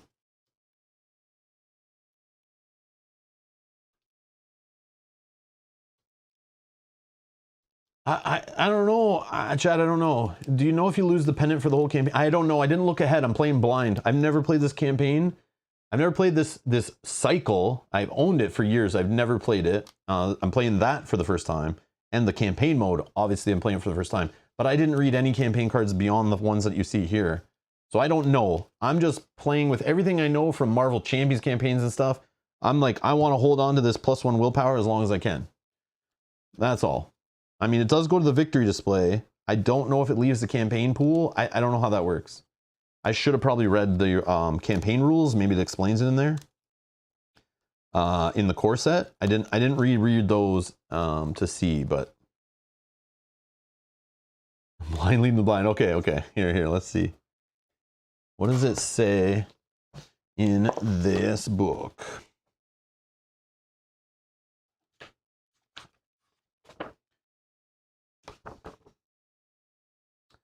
Yeah, like it's not a boon or a burden. It's just an attack. Oh, it is a boon. It is a boon. Okay. So boons. Boons are player cards and occasionally encounter cards that must be earned by playing through a scenario in campaign mode. These cards represent beneficial consequences of player choices and outcomes throughout the course of a campaign. Players are not permitted to include these cards in a deck or game until they are earned, unless the scenario directs them otherwise. Campaign pool. The list of boons and burdens that players earn as they play the campaign is called the campaign pool. After defeating a scenario and recording its results in the campaign log, list all boons and or burdens earned during the campaign pool section of the log. When the players earn a boon or burden card, they enter the card's title in the campaign log. If a card has the permanent keyword, no, the players record which hero it is attached to in the notes section of the log. While setting up future scenarios in the campaign, the boon and burden cards listed in the campaign pool are added to the game in the following manner. Oh, I haven't added this to my campaign pool yet. Because on here, this just says attach it. I bet based on how I do in this scenario, I get to keep it. Or I get to add it to the campaign log later in the boons. Or maybe not. Maybe it just takes it away from me at the end of the scenario. I don't know. I've never flipped this card over to know. Or read the next scenario at all. I have no idea. So I'm just going under the assumption that if I don't have it attached to me, there's probably some text in the future on one of these cards that says if it is in the victory display, you lose it, or maybe you get it back later. It's all assumption. But again, I haven't technically written it in my boon section. I don't think, because it didn't tell me. And I think usually in this game, it tells you when to write it.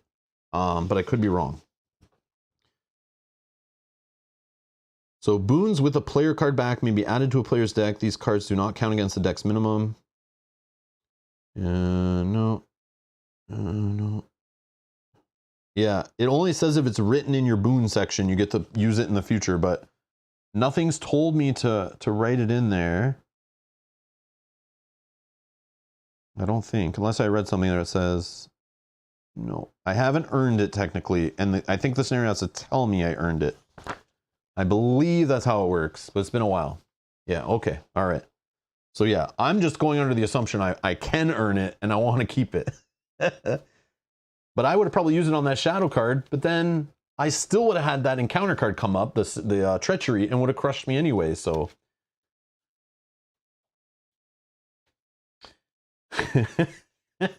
And he says, watch it be needed to be added to the victory display to get it added to the pool. Oh my God. No, imagine. We'll find out, because we're going to beat this time. Hopefully, we don't have a horrible draw.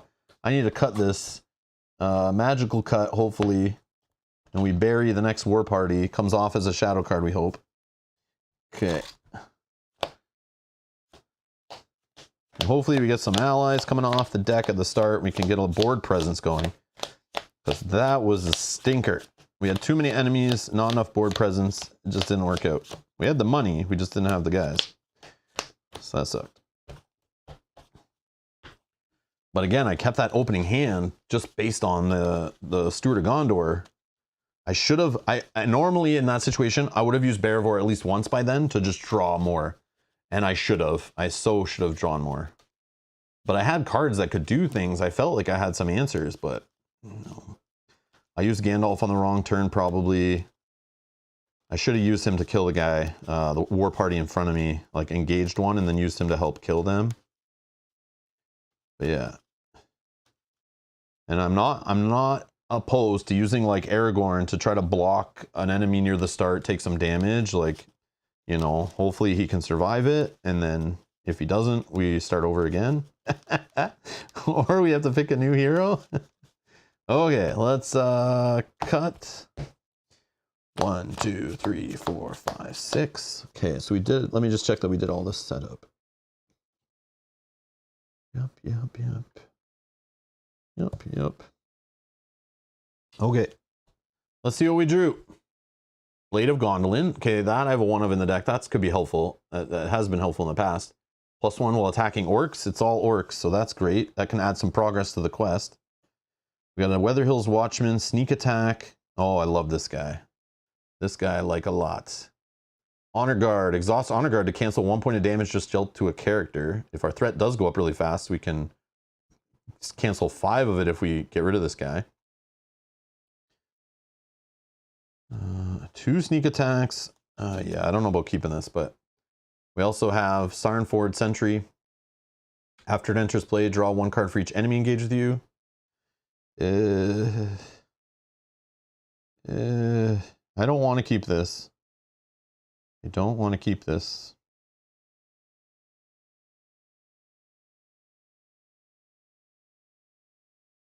I know, Emmy. I should have used Gandalf for damage. I totally goofed up because I forgot about not damaging them in the staging area because of these idiots. And normally, like the previous 2 games, I used him when I had Orc War Party engage with me and not one in the staging area, and I was able to like use it on that or kill the other guy. I'm gonna mulligan. Anyone? Any? Yeah, I think I'm mulligan. Mulligan. I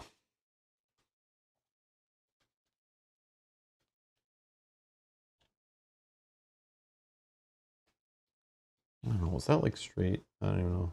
It looks crooked. I don't know.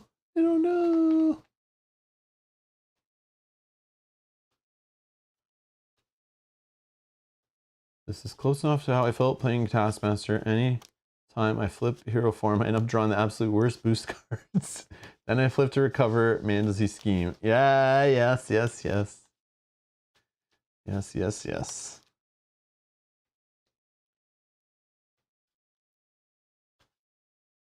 This happened before too when you're playing the I was like practicing one scenario. I remember trying to tweak my deck and stuff. And then I was like crushing it. Then we play on stream and I draw like the 2 big enemies in the scenario. It's happened before. And of course this time I played it on the stream the first time and we draw the big 2. We get the second Orc War Party coming in like right away. Like what are the odds of that? It's like hill troll stuff, man. Crazy. All right. Let's do a little cut action here. Come on. Give me some good cards. Okay, 2 feints. Gandalf, Sarnford Sentry, Fornost Bowman, and a Forest Snare. Okay, feint can be helpful. Because we can engage this guy and get him out of the staging area and uses this guy's ability to ready or stay readied while questing. That's not how I really want to spend my tactics resources when I have this Bowman here. Man, I'd want to mulligan again. Wish I could have just kept like 1 sneak attack from the first mulligan and then draw. That would have been nice, but that's not how the game works. Okay, let's see if we can make it work. Let's get our next card from resources. Fire Mirror. No, we want you later. After we get some cheaper allies to build a board. Okay. I can't really play any of this stuff, right? I mean, I can play Gandalf, but is that really what I want to do? No. We have 5 in the staging area. Oh yeah, let's fix our threat. 32. I mean, Gandalf to draw cards, but then we have no money. But I mean... Oh, this hand sucks, Kate. I know I'm mulligan, and it's like, the first one wasn't great either. But yeah, this stinks. But I like the feints, though. I mean, that's nice to see in this scenario when you start off with Big Boy here. Or the party. It's not a party, though. I'm not having fun.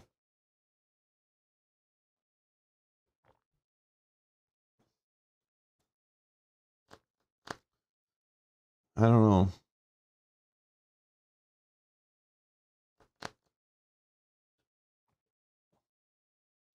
Like, I'm thinking crazy stuff like using Gandalf, but I should save him to take this guy out, engage him, and then the next round drop this guy in, slap some damage. We defend with Gandalf, we attack him. I just need someone to take the hit. Or I can feint. Yeah, let's do that. Okay. So let's quest for 3. Like, or Bearvor just draws cards right now. That's like not a bad thing, I think. This junk. No one would judge. Yeah. No. We're gonna try to make it work. I love solving the puzzle when you have like, this game is all about like trying to figure it out. Like, deal with what you draw and try to make it work. There's usually a way. You just have to have a little bit of luck on your side. But sometimes you can, you know, push your luck a bit, make some risky choices, and it just doesn't pay off, which is fine.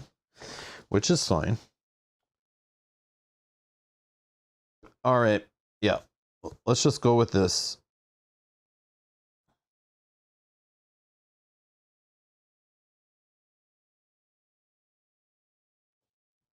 Yeah, let's just do the questing all in again, I think. I think. I don't like it, but we're going to do it. Oh, I hate it. I hate it. I hate it. I hate it. I hate it. I hate it. Let's do it though. All right. Rugged country number 2. So we have 7 in here. We did 1, 2, 3, 4, 5, 6, 7, 8, 9.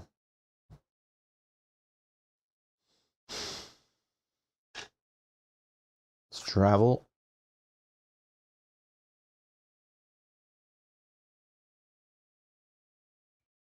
Engage. Shadow card. Whoops. Shadow card. And feint. Choose an enemy, engage with the player. That enemy cannot attack the player this phase. Right? We're allowed to do this. Can't have attachments while he's in the staging area. Enemies cannot take damage. Players cannot win while he's in play. Okay. So we're gonna feint this guy just to get him engaged with us. So what am I doing?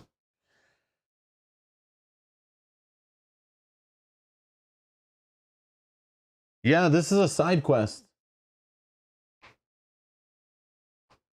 Only no, only when it's in the location. Oh, this is also in staging area. This axe. Oh no, I thought it was only when it was the active location. If current stage of the side quest, it gets +2 threat. Yeah, that's all the time. All the time. Oh wow. Okay, so that adds another 4 in there. So we're up to, so we're actually down 2, right? So we go to 34. Oh my god. Yeah, sorry. I thought this was only when it was the active location. Yeah, if the current quest is a side quest, which we chose a side quest. Yeah, sorry. I thought it was only when it was there. Thank you. Nice catch. Nice catch. But wow. Come on, why? Why? Okay, so we will travel to it though. That sucks because that's even... Yeah, that would only apply. That wouldn't make sense. That wouldn't make sense if it was the active location, Rob. You're being stupid. Because it's not this value, it's this value. And that only matters in the staging area. Yeah, duh. Sorry guys, I'm like flustered here. I'll be honest. I'm full tilt after that last game. Full tilt. All right, let's do it. Okay, so we feinted this guy, right? And that's it. So we'll just discard this shadow card. Okay. Okay, sure. Refresh phase. We have no enemies in the staging area, so our threat will just go up by the normal 1. We'll ready up all our shenanigans. Okay, we're gonna draw Celebrian Stone. We're gonna get resources. Okay.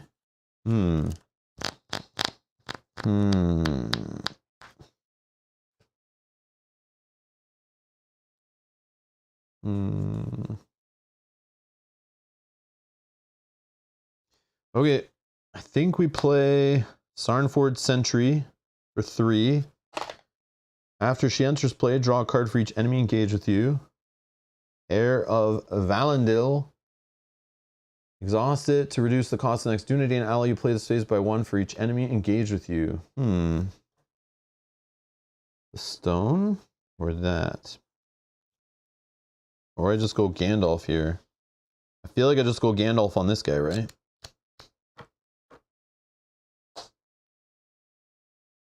Yep.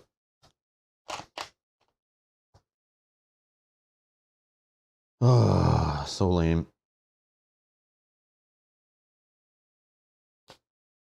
But then I don't have enough for feint. So let me think. Yeah, I might have done that incorrectly, but that's okay. Yeah, I forgot about the Gandalf math, but it's okay. It is okay. We could, even if Gandalf eats the defense, we just need to attack for 4. And we have enough with like 2 heroes. Yeah. All right, let's quest. 3, 4, 5, 6, 7, 8, 9. We have 4 in the staging area. Oh, should we actually... How do we want to do this?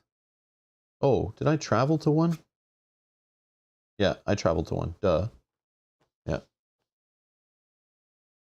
What did I miss?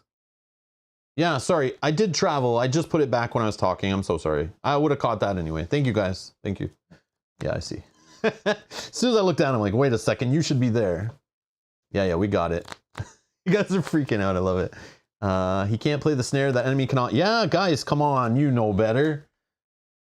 Enemies that are this big, that have 65 units in the army, you can't forest snare the whole army. So no attachments. No attachments. I wish... Oh my god. If I could forest snare this fool, I'd be snoozing. This guy'd be on here and we'd be just laughing at him. No, we need to kill him. We need to kill this guy. He hits for 6. Or these guys, they hit for 6. And the shadow effects in this thing add attack like crazy. Like I've had this guy smoke Gandalf many times. Hopefully actually what's it called? Sneak attack to Gandalf in, thinking he would come in and help, and this guy still killed him before he went back to hand. Yeah, that was a bad times, but we still pulled it out. All right, so now we look at the staging area. So what do we have? 2, 3, 4, 5, 6, 7, 8, 9. We got 2 in here. Okay, let's draw a card, right? But this is actually, yeah, we're going for this one still, I think. We should still do it. So there's 4 in here. Yeah, that's annoying. Or I guess we could go for this. That will help us get rid of this faster, right? Yes. Yeah, that's probably the better play before we reveal. Because this has 3 here. This only is a 2 if we go for this one. We can hopefully get rid of this fast and travel to this. That's what I think I should do.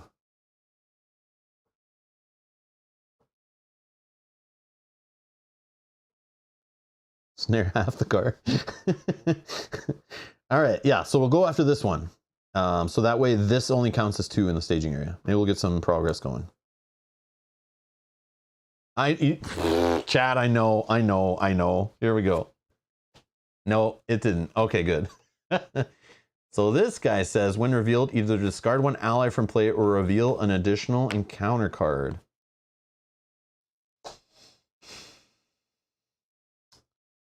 Oh, we'll lose 2 towards progress. But I don't want to draw into another enemy or another dirty location or another side quest. Oh, that would ready this guy though. But then those side quests sometimes pull in other enemies and stuff. I feel like she's got to go. That's the biggest, suckiest spend of 3 resources ever though.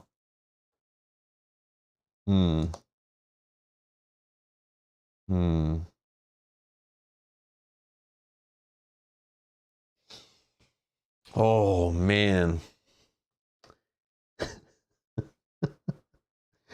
Oh, man. All right. See ya. See ya. Bye. I'm like never going to get aboard.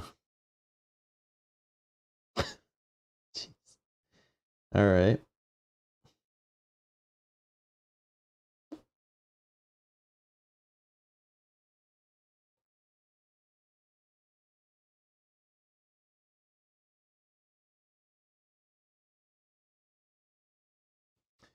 I think engaging him is fine. I won't have enough to force snare him for like 8 turns. Oh, man. What? How is that getting in there? I thought I have subscriber mode on. What is this?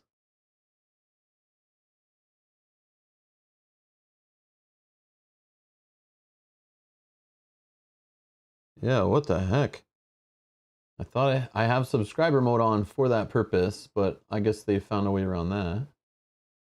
Oh, that sucks. Well, let me just check. Whoops. Let me check.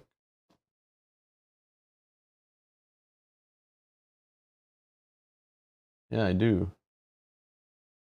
Oh, that's weird. Yeah, I thought that solved the bot problem, but obviously it didn't. Oh, that sucks. Yeah. Okay.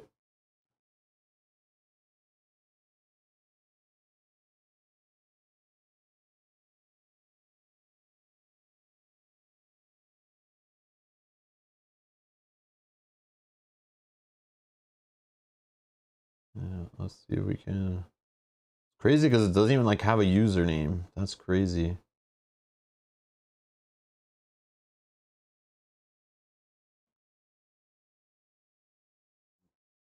Yeah, okay. Wow.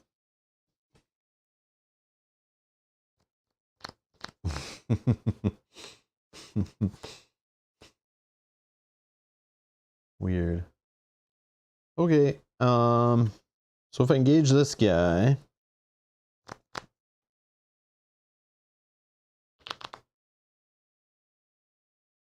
it's risky. It's risky. So we just need to hit for 4 here. This guy we're okay. All right, let's defend here with Gandalf. Defending character gets minus defense for each quest stage in play. 1, 2. So Gandalf only has 2. So Gandalf dies from his 6 damage. Wow. This I'm going to leave undefended. I'm going to leave it undefended. Oh, it's so bad. Discard 1 attachment you control for each quest card in play. Are you serious? Do I have a sleeve? Oh my god, this is crazy. This is crazy. Okay, so just 2 damage. I'll put on Aragorn here, I guess. So annoying. All right, so we're gonna attack. This guy is -1 defense. We'll attack for 5, so he blocks 2. 3 gets through. He only needs 6 to die. Holy. Yep. This is crazy. Like, what is happening here? I played this 2 times, once yesterday, once today, and like, I just smoked this scenario.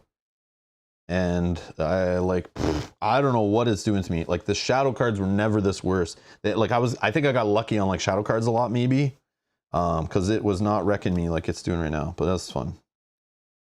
Man, imagine I had Steward of Gondor out right there. Like, I would have flipped the table. Okay, end of the round. We're gonna go up 1 threat. Resources. Draw a card. Weather Hills Watchman.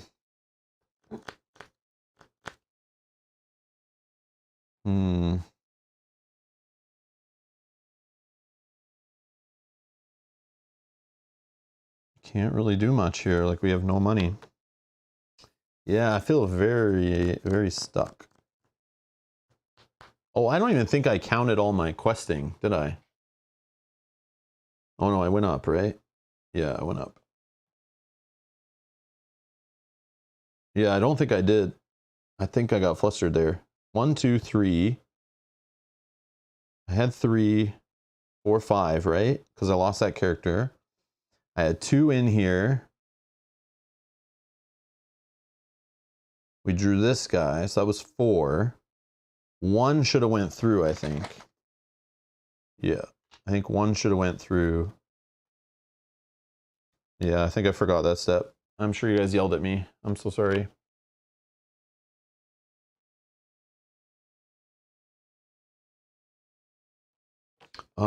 Yes, this should get a token from that Gandalf taking damage. And that should get another one for him taking damage.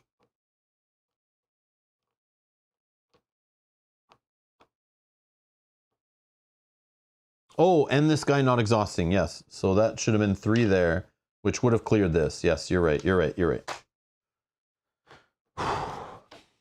Yeah, this is nuts. I don't know how I'm going to do this solo, guys. I don't know. I'm getting wrecked. I'm getting wrecked. But we got rid of the war party guy, right? This guy only attacks for 2. It's not the end of the world. I just don't have the board. I would normally had a few characters by now. And I don't. Because we went Gandalf play. I don't have enough for Forest Snare because we played that other lore character. I can feint this time if we need to keep him around. But I can't afford like anything in my hand here other than feint. So we're just gonna hold off and hope we can do it. And this guy is only questing for 2.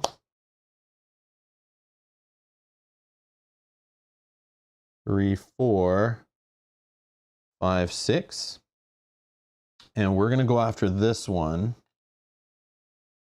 Oh, that means we could have traveled. We could have traveled, right? Yeah, we could have traveled. 100%, 100%. I would have traveled. 100%, 100%, 100%. Yeah.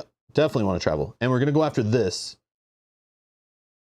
Even with this 3 here, we got to deal with this. This is silly. This is silly.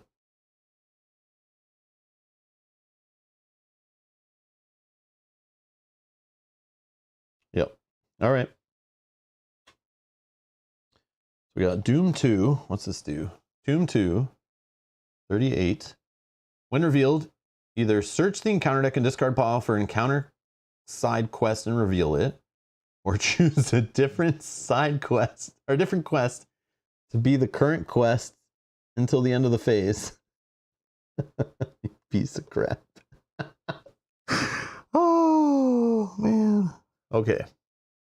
Is it that bad that it switches? I don't want to pull another side quest. The one I would pull is probably the one that steals our hand. But then I lose my whole hand of cards.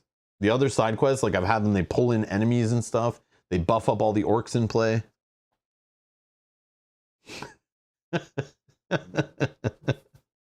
You guys love watching me get tortured here, don't you? Oh, this is so bad. What is it called? Pressing needs. Yeah. I'm gonna press this right in the paper shredder. Okay, let's just switch it. Oh, Serenity now. It's still progress, right? I don't feel so good, Mr. Baggins. Okay, so we're gonna switch to the quest. Okay. So there's nothing in the staging area. That's nice. So 2, 3, 4. Oh yeah, this guy didn't need to exhaust. 5, 6. 6, nothing here. 3 goes here. And 3 progress out of 30 on our main quest. Stupid. All right. Combat. I don't want to, but I think I'm going to feint this guy. I mean, I could defend. Do I just kill this guy, like, so we don't have to deal with him anymore? I can't forest snare him for 2 more turns. But he only attacks for 2. Maybe we can defend. Let me think.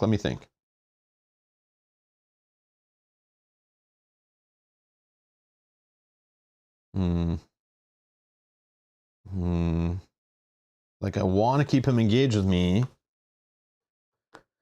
I could just defend, maybe with Halberad. And then Aragorn just attacks, does like a damage.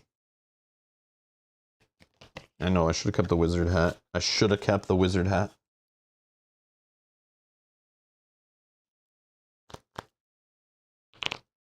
Shadow could send it back. Damage could add to side quest. Yeah, you're right.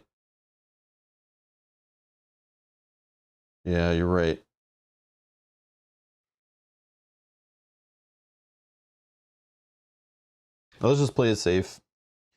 Let's feint. So he does not attack. And then we'll just kill him, I think. We have 5 here. He blocks for only 2 because he's reducing his 3 defense to 2. He has 3 health, so that should be enough. We kill this guy. This would have given the attacking enemy... Okay, good thing we didn't let him attack a hero. Attacking enemy gets +1 attack and return the attacking enemy to staging area. Chad, how did you see the cards? Chad, are you like... Do you have like some way of seeing my other side of my cards? How are you doing that? I want to know. How are you doing that? You're like in the casino, they have like the little screen underneath to see the card. You know, are you doing some trickery over here? I want to know what you're up to. Quit messing around, man. We're wizards. Oh my god, you guys are horrible. All you are horrible. You're time travelers and messed with your encounter deck. Okay, so we've got a clear board. Okay, right? We're good. That's good, I think. Starting over, kind of. Resources. Draw. Okay, these are not the draws I need. Bearvor, are you going to help us here? Bearvor.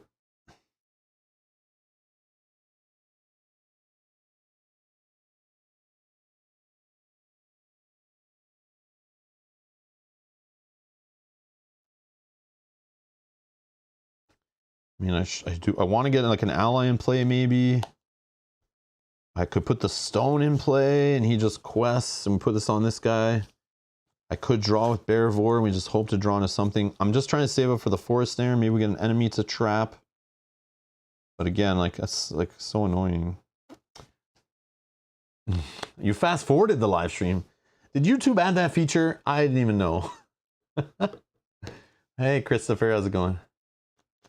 Yeah, you got the Palantir, right? You're looking through the Palantir? Bastards. Bastards. All right. Kind of just want to build my board, even though this ally is not the greatest.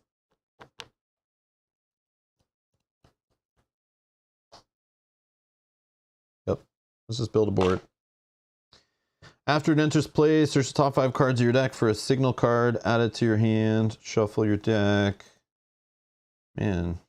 Nope. Oh, man. Yeah, the draws are not hitting today. Well, they were hitting this morning. They're not hitting today on stream. Okay, let's shuffle this up.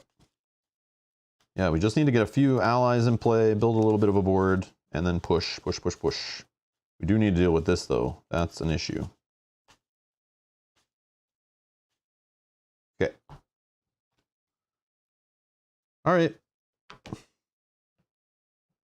Yeah, this scenario was like crazy puzzly. I love it. It's nuts that this is like the first scenario of the campaign. And you think like, if you put your glasses on of like you're a new player, you joined the game in 2022, you bought your revised core set, a couple starter decks, and you're like, all right, new campaign box is out, guys, let's go play it. And you're like, wait a second, why is the first scenario not like intro friendly for like just the revised core set card pool, you know? Maybe it's fine. I'm not really using a lot of cards from the core set, but it's pretty rough. But then when you realize like this campaign was like, what? This was like deluxe box number like 5 or 6 or something in the, maybe 4. I don't remember what number. You guys will know. Somebody will know in the chat in 2 seconds. But this was like, you know, was given to players after they collected hundreds of cards, right? Like years into the game, they dropped this on their head, and it's got to be challenging. There was lots of cards in the card pool that, you know, people were abusing and stuff, and those cards might not be in the pool anymore for new people of the game. So it's kind of like surprising how difficult it is, because you're like, oh, this is their first campaign box they re-released. But it's definitely an interesting challenge. It's definitely fun. I like it. It's acceptable. I feel like it's beatable probably, but with even like less cards than what we have here. But yeah, this is crazy. They just, but yeah, anyways, it's not as bad, but it's definitely the difficulty 7 is probably accurate, right? In the new book for this one. Okay, questing, right? We're in questing. What are we doing? This guy's going to throw in for 2. Let's do Bearvor for 2. I mean, let's just go. Let's just do it. We're going for this. Going for this one here, okay? And this guy's going to just, if we want to engage an enemy, this guy's eating it. He's just going to take the shot. That's the plan. And then we'll trap the enemy next turn with a forest snare if we get one. If they can even take attachments. All right.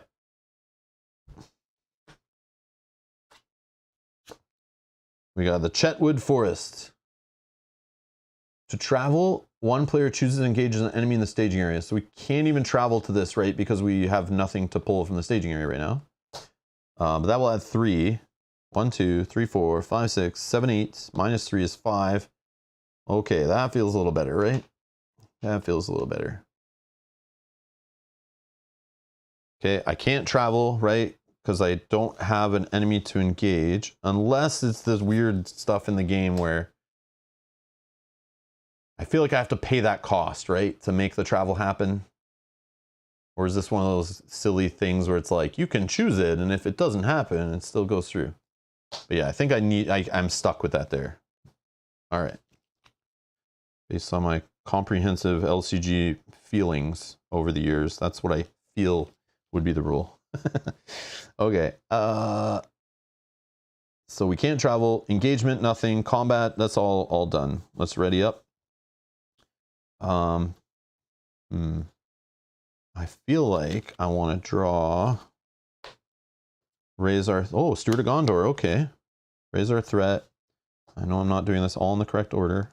Of course, we don't have enough money to pay for Steward of Gondor. Serenity now, Serenity now, Serenity now. Just got to hold on till the next round, then we're rocking.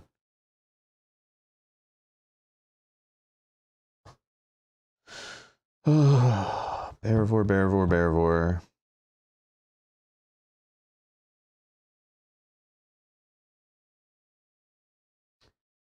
Is it wrong that I want to try to get this off of here? Because I feel like there's going to be something involving damage on this thing, giving us rewards or punishments. I just feel like that's a thing. I just feel it. I feel it's a thing. Oh, we saw it on the campaign log, didn't we? That's why I feel it's a thing. Where is that book? I think we saw that, right? Yes, we did. We did see that. Damage on Protect the Innocent / Arnor Ravaged. Yes, we have to track the damage. Oh, damage on heroes. Oh, okay. Okay. I probably should have put healing in this deck. Whoopsie. No, I don't have Daron's Ruins in the deck. No. Deck list is linked down in the video description. If you want to check it out.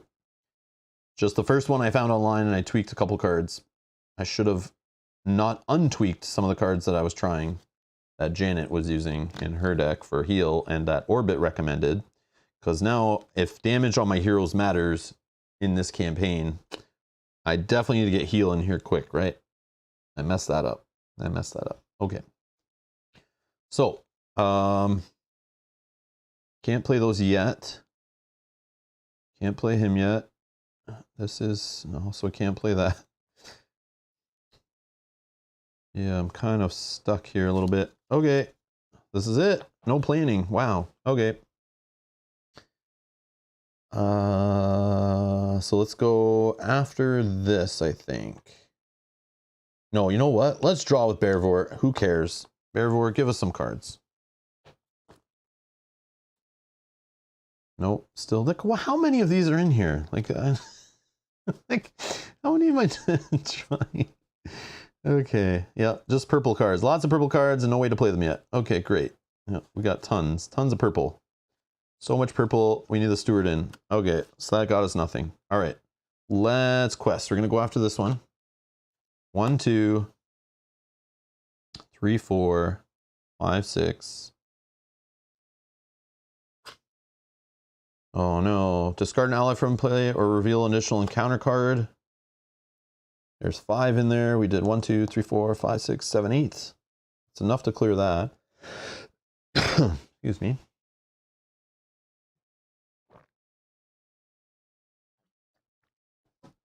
So, I mean, this ally is not the greatest, but then engaging, I want to engage this guy and forest snare him. So I kind of need this ally to take the hit. So that means we have to draw another card, I think.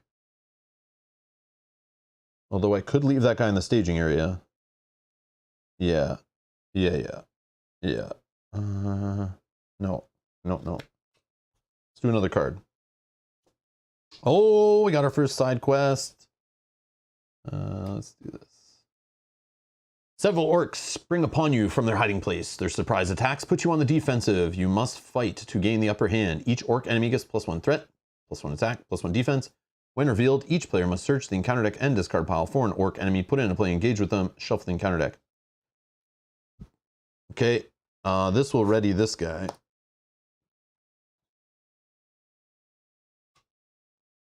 Put it into play, engage with me. I'll just do one of those guys so that I don't have to deal with their when revealed. That means this guy here has extra threats, so that, but we have enough for questing, it's fine.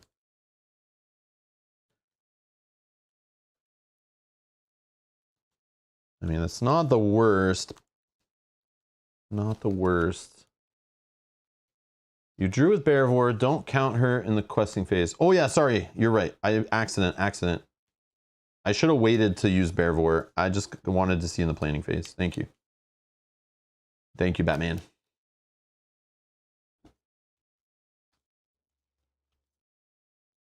Okay. So now let's count. We had 1, 2. Oh, now there's more quests. So he's actually 3, right? 3, 4, 5, 6, 7. There is 6 in here. So we only needed 1. That's fine. Okay, end of the phase. That's not our active location anymore. Okay, now what? I don't think I could engage the other one. So how should I do this? I can defend against both of them. This guy will probably survive. If he doesn't, we lose. This guy will get killed. I can forest snare one of them. Then we have to deal with the other one. No, maybe I leave one up here. I think I leave one up there. I don't have a way of readying.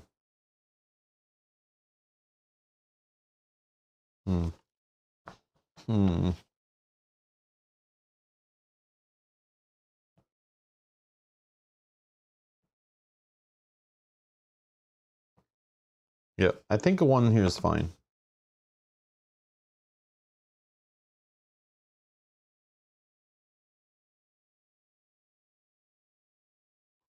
So we'll defend against this guy. Oh yeah, we can travel. Hold on. We might be able to travel actually by doing this. Yeah, if I engage this guy right now, I can travel. Maybe I do that. Let's do that.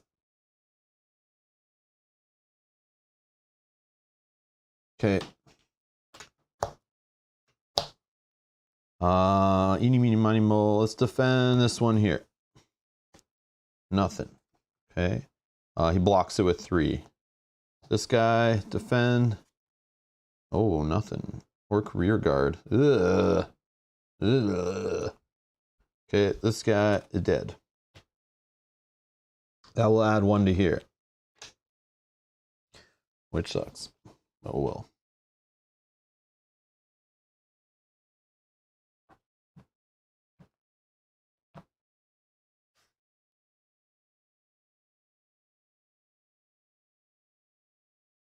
Yeah, bye-bye side quest, I agree. Okay, let's ready up. Threat goes up by 1 to 40. Draw. Oh, go to hell. All right. Oh yeah, I got enough here. So this is going to 4. This guy's going to 3. This guy's going to 2. Okay, let's play a Steward of Gondor. Let's exhaust Steward of Gondor. We're going to forest snare this guy. Do we do the stone maybe? Or do we just want a body? I feel like we do the stone.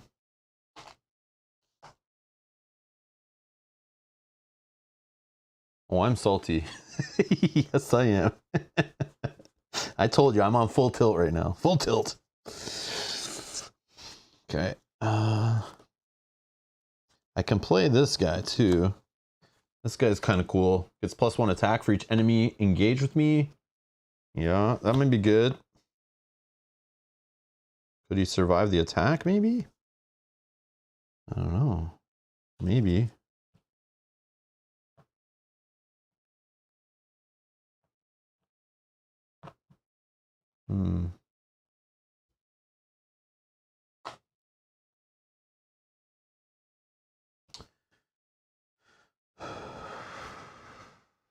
Okay. I need that guy that like jumps into play. It would be really good right now, but I don't have him.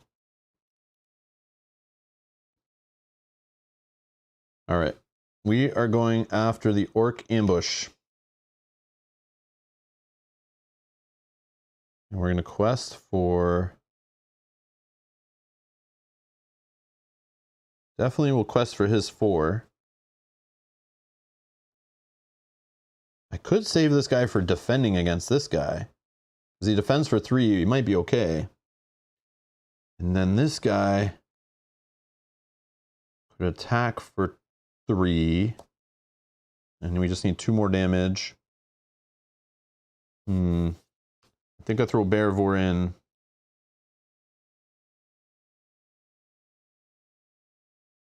Yeah.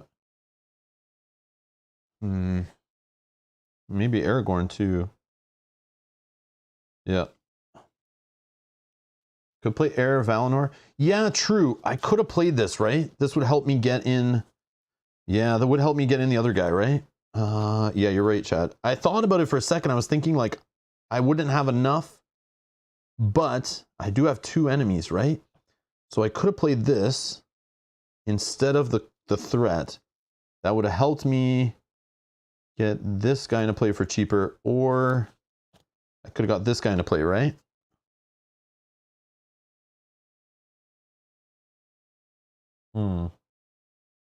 Yeah, that might have been a better play, right? Play the Bowman for 1, then the Halbarad defend Unsnared Orc. The only problem with that, I'm just worried about him hitting him and adding more damage here. But yeah, you're right. He defends and then play Weatherhill Watchman for free next turn. Yeah. Yeah. Oh, that might be good. But then would I have the stone? I did 2 for this. This help. I wouldn't have the stone. Yeah, I think I'll stick with what I did, but yeah, I probably should have done that. I'll just play this next turn. Oh, but then I won't have as many enemies. Yeah, yeah. Okay, I see, I see. It's not restricted. Yeah, so this we'd have 2 still here.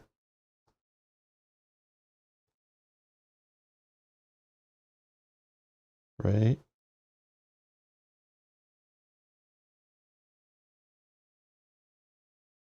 Yeah, I can wait another turn on the stone. Yeah, it's not a bad one. Not a bad one. Okay.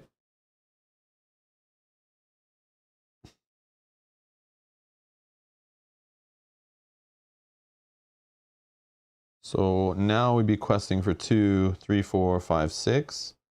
I'm still okay with that, but it's not a ton.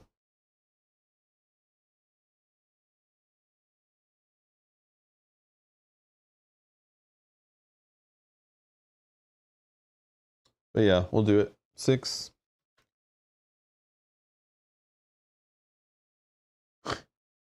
When revealed. Lost in the Wilderness. This one's funny. When revealed, each player so like I'm not gonna be able to play stuff next turn, so that sucks. Other than what I draw. Each player places all cards in their hand face down underneath Lost in the Wilds forest. When Lost in the Wilds defeated, return each card underneath it to their owner's hands. Oh yeah, orcs are boosted for sure.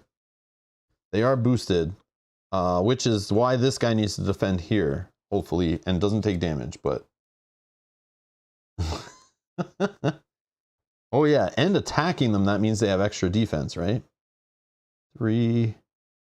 So I need to actually hit this guy for 6, which I wouldn't have. Oh, that sucks. Oh well. No hand. All right.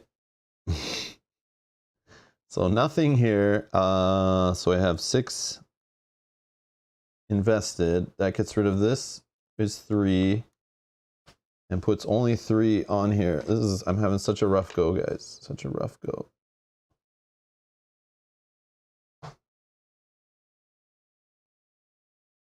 Oh yeah, Arion is yeah, he's oh no, he's only he only had the +1 for willpower with the attachment.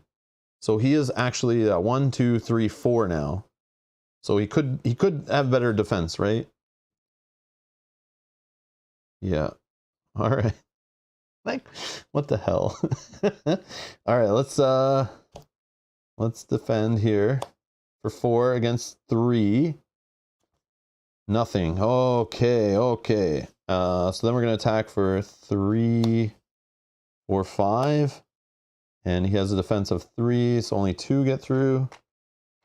Serenity now. Yeah, these side quests are horrible. They're fun, but they're horrible. Okay. Let's do it like this. Okay. Threat goes up by 1. 41. Draw a card. Sneak attack with no other cards in hand. Fun times. All right. Then we'll exhaust Steward. This will go to 3. This will go to 2. Serenity now. Serenity now. I think we need Bearvor draw, right? Oh, they still get a shadow card? Okay. Oh, okay. I'm okay with that discarded as a shadow card. Yes, please. Bye-bye. Yeah. I didn't know if they get dealt them even if they can't attack. I didn't know. But that makes sense because that step happens before. All right. Cool, cool. Okay. Yeah, we're going to draw with Bearvor. In the planing. Dunedain Scout. Or sorry, East, what am I reading? East Road Ranger. I was reading the traits. Then we got a Fornos Bowman again. So this one's nice. I usually get one of these early, and it's nice to put it in play just to help with side quests. And it's kind of good that we have it now because we got problems. And we just don't have enough to afford it. But we have this to reduce by 2. And I'll spend 1 here. We're definitely playing her. We can sneak attack a Bowman, I guess, is possible, but not really what I'm looking for. I might as well just play the Bowman, right? Although I could hold him for cost reduction next turn, but I think I like what I got going here so far. I'll just go with it. Serenity now, Serenity now. Okay. Questing. We are going to choose. I feel like I really want my hand back, but I really want to get rid of this. Serenity now.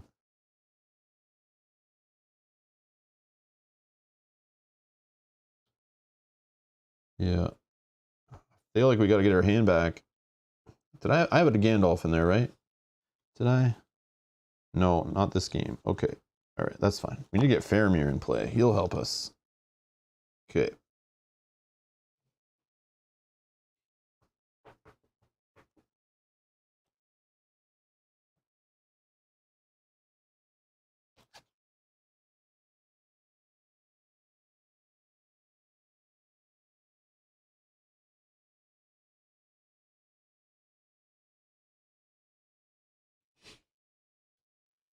Sorry, Kate, what are you saying? Not purple?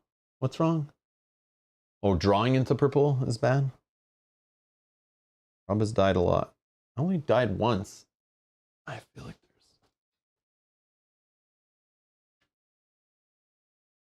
there's glare happening.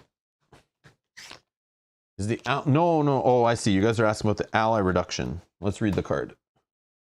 Exhaust Heir of Valendil to reduce the cost of the next Dunedain ally. You play this phase by 1 for each enemy engaged with you. No, it doesn't matter who it's attached to. It's not restricted either, so I just threw it on that hero. But I mean, I could have put it on anybody. I could have put it on her. I guess, I don't know, it doesn't matter. Yeah. Yeah, and they're all Dunedain. All of them are Dunedain, so we're good. We loaded our deck with Dunedains for that purpose. I had some Sylvans snuck in here, but I took them out because I was like, no, I want to all work for everything. Some synergies need to be emphasized, I felt. Keep it that way. Okay. Okay, so she was just for card draw, so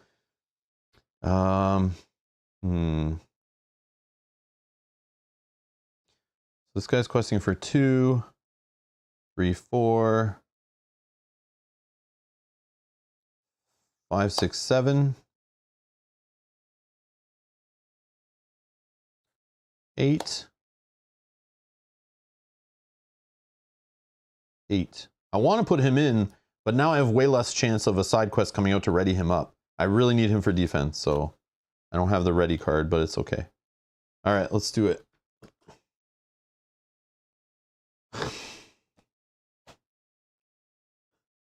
When revealed, okay, I think this is fine this time, maybe. If the total willpower committed to the quest is greater than the total threat in the staging area, which is 0, Each enemy in the staging area, which is none, makes immediate attack against the first player. If no attack is made this way, search the encounter deck and discard pile for an Orc War Party, Serenity now, and add it to the staging area. Shuffle counter deck. Ah! Oh, there is more side quests. Okay, interesting. Orc War Party. Do a little scouting in here. Okay, there's only one more side. Oh, there's another Orc War Party. There's 3 in here. What do I do with it? Do I engage it with me? Oh no, just add it to the staging area. Okay. Yes, Billy, 100%. I don't know what I was thinking trying to play this solo. I don't know what I was thinking. I just thought it'd be fun, but I'm not having fun. No, I'm just joking. I'm having tons of fun. As long as you guys are entertained. Are you not entertained? I just want to beat this one so we can see what the campaign cards do. That's really why I'm playing this, just to see the campaign cards. Okay. Serenity now. Serenity now. Ah! Okay, so we have 3 in the staging area. We committed 1, 2, 3, 4, 5, 6, 7, 8. 5, that's more than enough to get rid of Lost in the Wilderness. Goes to the victory display, right? Not back into the deck. We get our hand back, thankfully. Oh, sneak attack. Faramir? No. Too late for that. Travel, nothing to travel. Engagement. I don't want to engage that guy right now. No, I don't.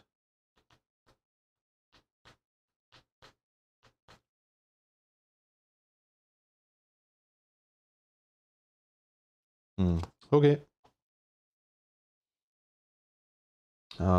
So I'll leave him in the staging area, I think.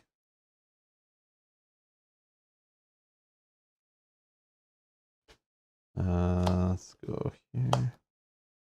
Okay, let's defend here for 3, because there's only 3 quests.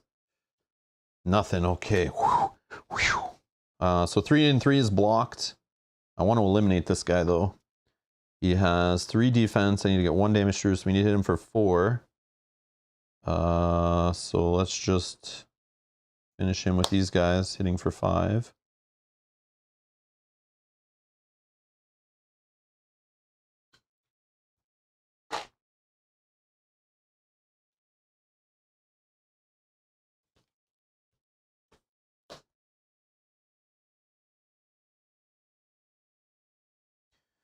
Threat goes up by 2, 43. Draw a card. Forest Snare. Ah! Well, I don't have enough anyway. That's okay. Oh, Serenity now. Okay. Exhaust here. It's up to 6. Okay. Okay. What are we doing? Okay, we need to get some damage going. Okay, let's play. Faramir would be cool to help us quest, but I think I'll still hold off on him a little bit. What I think I want to do is the stone I think is a great play right now to help us with questing on this guy. That's 2, at least 4 resources. We can play this guy for 1, just get a body into play that eats this guy's attack. And then if we have the sword out also, that will help this guy. He'll have 4 attachments, only 2 restricted, which I mean I'm okay with. So that costs 3, 4. Yeah, I think that's fine. And then we play Faramir next turn, or we sneak attack him if we really, really, really need to. I don't think that's the play. All right, so I'm doing the stone. Okay, that's our first restricted, just double checking, yep. We'll put the sword on him, so he's +1 attack. Okay, go down to 3. Okay, so we're making Voltron Halberad deck here. Okay. And then we're going to exhaust the one that reduces the copy of the next ally we play by 1 for the enemy engaged with us. So for 1 resource, we'll play this guy. He will have us search the top 5 cards. Oh, you guys can't really see him. Here, let's do like this.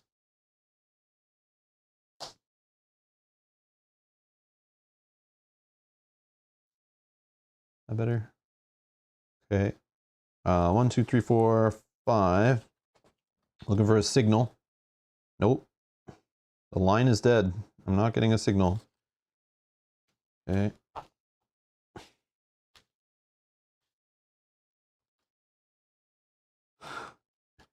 It's okay. This guy, it's fine if he doesn't hit. That is totally fine. I don't care. But, I mean, I think he's, up until stream, he's hit 50%-ish of the time, I would say. Which to me is more than I expect since I only have 3 signals in my whole deck.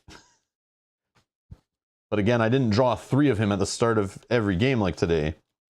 I would only see him once like mid-game, play him, and then draw 1 and get lucky with the signal and have, and I already would have had a signal or 2 played by now, but I haven't drawn into them. So it's okay. The fun of the random deck draws in card games. It's like makes the same deck feel different every time you play. But yes, the Whiffer Man is annoying. Whiffer Man is just a guy to die for me, is really what I'm looking at. He only cost me 1, so at least it's not that bad.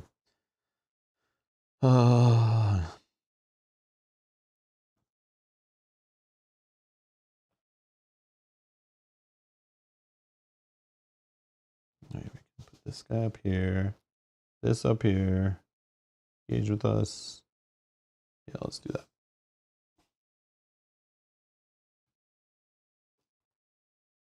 All right. Okay. All right. I mean, I could play another one. Then we're saying Faramir is not happening next turn. Oh yeah, he could happen. Depends on how many enemies we have engaged. Play it now, we'll get 3 at the start. Oh, we still could play him. Yeah, we still could play him as long as we have 1 guy engaged. Oh yeah, this should be gone. That should be gone, sorry. Yeah, let's play the second one. I just lose access to sneak attack, but that's fine. Totally okay. Top 5 cards, here we go. Show me that signal. No signal. I need this guy. I need this guy, but he's just being a jerk.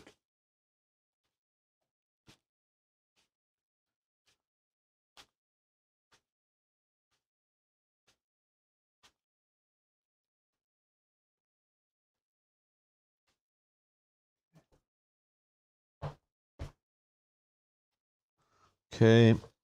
All right. Questing.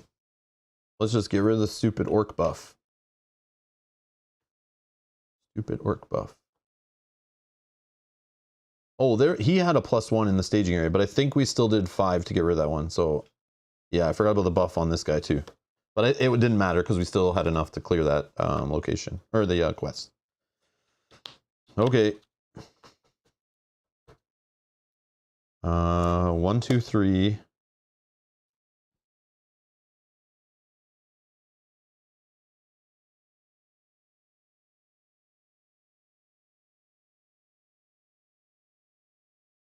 Four, 5, 6, 7.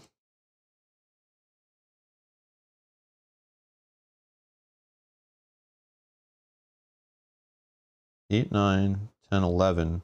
I think I should have done Bearvor in the planning to draw probably.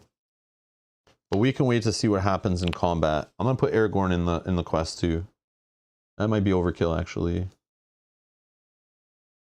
I want to kill this guy though.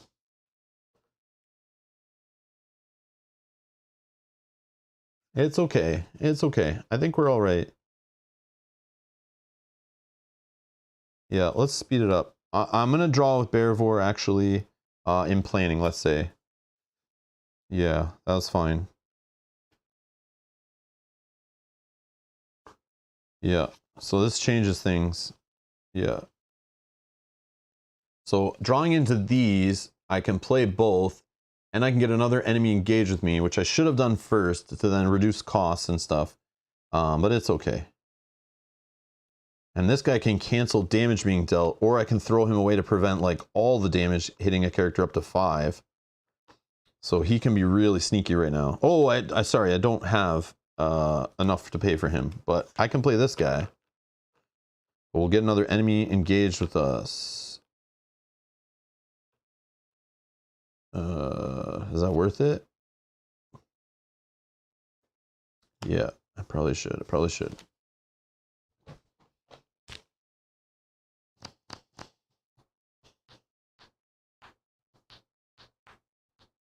No, I shouldn't. Yeah, that's fine. We'll keep going. We'll keep going. All right. So these guys, this one, this one. Attack for 6, 7, 8, 9, 9. This guy will have extra defense unless we clear this. He shouldn't. Yeah, so we should be okay.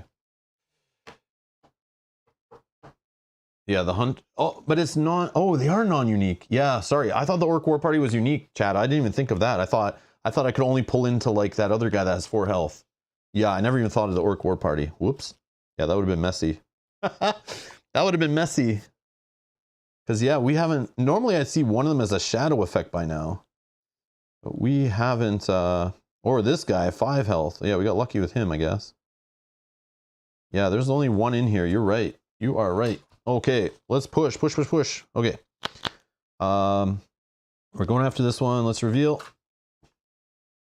If the current quest is a side quest, this gets +2 threat. Oh, Serenity now. So there is 4 plus 4 is 8 in there. We put in 3, 4, 5, 6, 7, 8, 9, 10, 11, 12, 13. Oh, 13 minus 8 is what I said. Such as 5, right? That's more than enough. We only need 1 here. All right. Okay, so this is in the victory display. And now the orcs don't have their buff anymore. We'll travel to here. We'll engage this guy.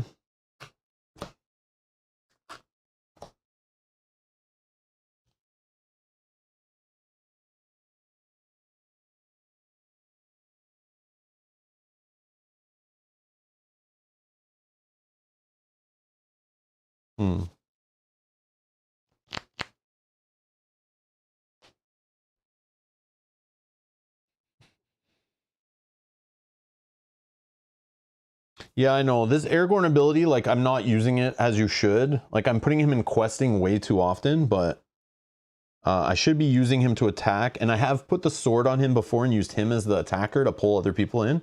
But just playing solo, it's like, I mean, it could have probably worked really good today so far. But yeah, I need to start using that more and not using him so much like that. But we can adjust as we go forward. I like putting like the Blade of Gondolin on this guy and going crazy with that. But right now, I feel like my questing board has been suffering. Like losing his attachment, not having one of these from the beginning. It's been pretty crazy. So if I had to put him in questing, I feel like more than I should. All right.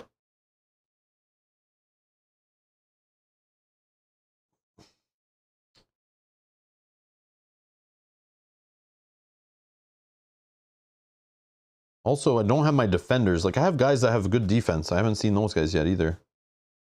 Now,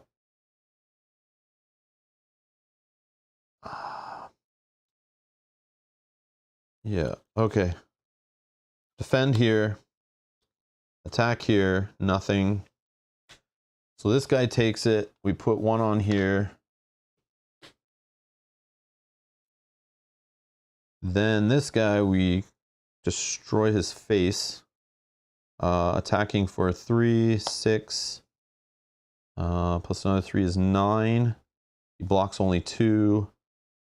So that's 7 gets through. You only need 6 to die. Oh, and because we killed this guy, after attached hero participates in an attack that destroys an enemy with 5 or more printed points, which I may have forgotten before, exhaust this to add 1 resource to attached hero's resource pool. Yeah, I probably forgot that before. Oh well, when we killed the other war party, but maybe not. I don't know if he had the sword at that time. Oh yeah, this goes away. Not the other war party. Come on, man. Come on.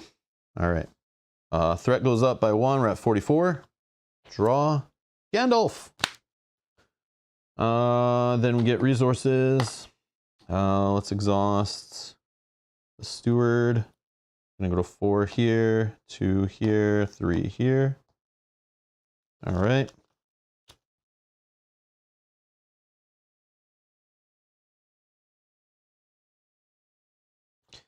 We'll exhaust this card here, the Heir of Valendil or whatever, to reduce by 1 Faramir. We'll spend 3 on him. And this will speed us up our questing, hopefully. Let's put in the Honor Guard for 2. And then we'll save the sneak attack. Did I just mess this up? This should be 1. Faramir's not Dunedain. Are you serious? No! Serenity now. Serenity now. So I won't have a resource to sneak attack Gandalf? Oh, that reeks. Oh well, I'll pay full price. I'll pay full price. Oh, but I can reduce this guy though. Yeah, we'll just do that. We'll do that. I'll reduce this one. No, he's not a Dunedain either. What is going on here? Thought I took all these jokers out. I thought they were all Dunedain. Nope. All right. Ruining my day. Why did I even put this attachment in here? Oh, don't worry. I can use it on this Dunedain, guys. Oh, he's free. Never mind. Hold on. Let me get a pen. I got to put Dunedain on Gandalf's card here. Damn it. Woo. All right. Okay. That's fine. It's all fine. It's fine. Going after this.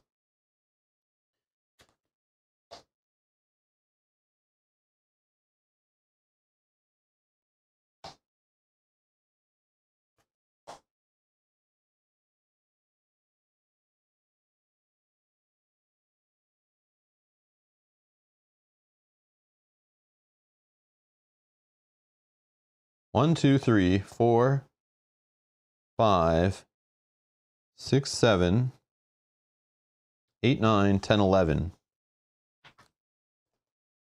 X. X is the number of quest cards in play. While there's only 1 quest card in play, it gains surge. Well, there's 2. So that's just 2. What do we say? 4, 5, 6, 7, 8, 9, 10, 11, 12, 13.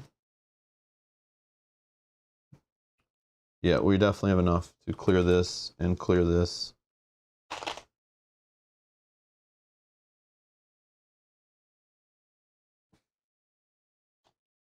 Okay. I'm trying to clear this because I know this gets tracked in the campaign log, Batman. So I'm trying to have no damage on here. No damage on that. Protect the innocent. Hopefully we get rewarded. Like, I don't know. I've never played this campaign. So I'm just hoping to clear that off and maybe we get some boons for it or something, you know? That's all. Because I saw it on the campaign log sheet, right? So I'm just thinking ahead. Trying to be as clean as possible. I know I need to rush this hard though, but I think now that we got Faramir, we can get smoke through 27 here, no problem. Hopefully. And we got Gandalf to help too, so. Yeah, we'll just push. We'll push this one now. And I probably should travel here, right? Yeah, let's travel. Although maybe I shouldn't when it's 5, it's blocking us. No, it's fine. It's fine, I think.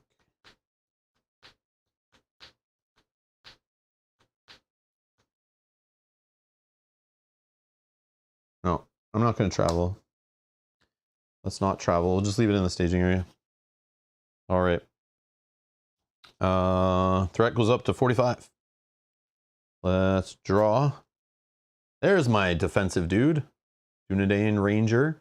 Gets +1 defense for each enemy engaged with you. Where have you been? Where was he? He was drinking at the local pub. At the Thirsty Pony. This jerk. Nice of you to stumble on in. All right. Let's do Steward of Gondor. Add some resources. Let's throw one here. And let's put this one up to 4. Okay.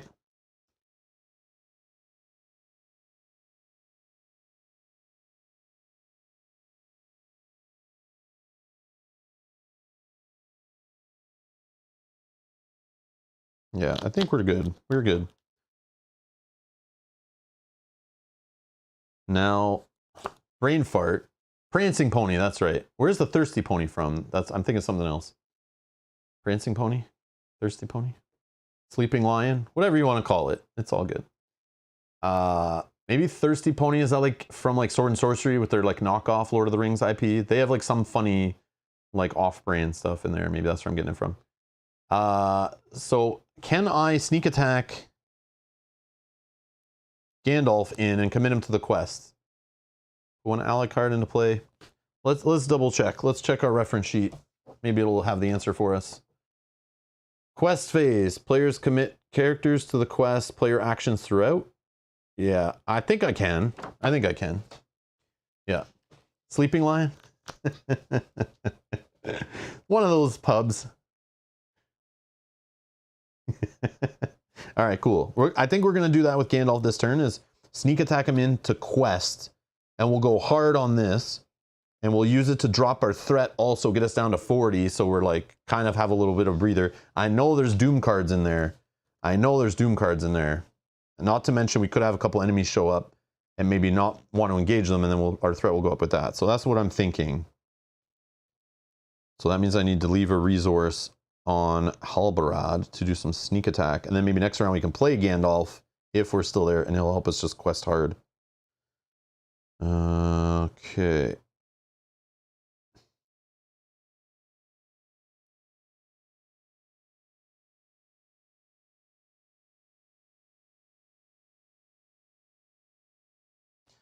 So let's just put this defender guy in, and we'll reduce the cost of him by 1. He's Dunedain, right? Yep, we're good. So we'll spend that to go down to 2. Okay. All right, let's just push. Push, push, push. Okay, planning. We're going after the main. You know what's going to happen, everybody. Are you ready for it? I'm going after the main quest, okay? I'm sure we won't draw the encounter card that'll make me switch it to the other one. I'm sure that won't happen. But that's what we're going to do. Okay, so I'm going to do the sneak attack thing now while we're in questing. Spend 1. And of course, after I put Gandalf in and everything. Yeah, commit characters to the quest I know is like a simultaneous all at once kind of thing. I just didn't know if there was an action like before you put them in. I didn't know if it was right after. But it says throughout. Okay, Gandalf drops in. We'll have him just lower our threat down to 40. Let's not play games. Buy ourselves some time. All right. So Gandalf's in. Now let's commit to the quest. So we have this guy going in for 4 because we are engaged with an enemy. I feel like we can put these 2 in. This guy's going in for 2. Yeah, let's just go nuts. She only puts 1 in. We'll throw one of these guys into. Yeah. And we'll do a Faramir in a sec, I think. So let's just flip and we'll count it up. When revealed, each player returns one enemy engaged with them to the staging area. No problem. I think we're okay with that because he's already past the point where he's committed. He doesn't have to exhaust now or anything. If no enemy was returned to the staging area this way, surprising seed gains surged and doomed. Well, nope, that's fine. That is fine. That is fine. I think we're okay with that. I don't think that ruins anything we're doing at this point. Because we can just pull him back, right? Okay. Oh, but he does add to threat in the staging area. I see, yeah. So that's kind of trolly. All right, let's count it up. 4, 5, 6, 7, 8, 9, 10, 11, 12, 13, 14, 15, 16, 17, 18, 19, 20, 21, 20. Did I count this all right? Let's just double check. 1, 5, 6, 7, 8, 9, 10, 11, 12, 13, 14, 15, 16, 17, 18. Throw in Faramir. Yep. 18, 19, 20, 21, 22, 23, 24, 25, 26, 27. 27 minus 4 is 23 on here, so we're at 26. 26. 26.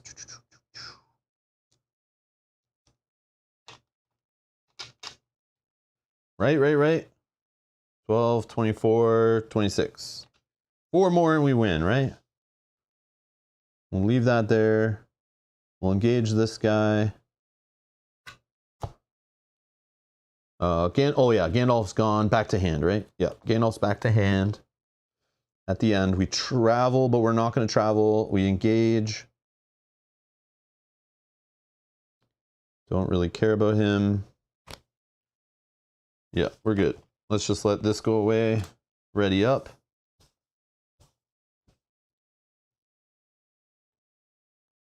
Threat goes up by 1. Draw. Oh, look, it's a signal, everyone. Finally, we found one. We'll put 3 here. Look at this. Exhausted. This goes to 2. This goes to 5. Sure. Sure. I think we just play Gandalf and draw.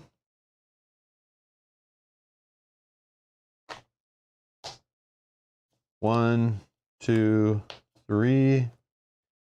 And then we throw this guy into play.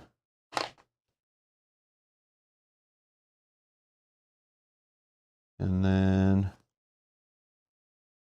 we only have 1 enemy engaged with us.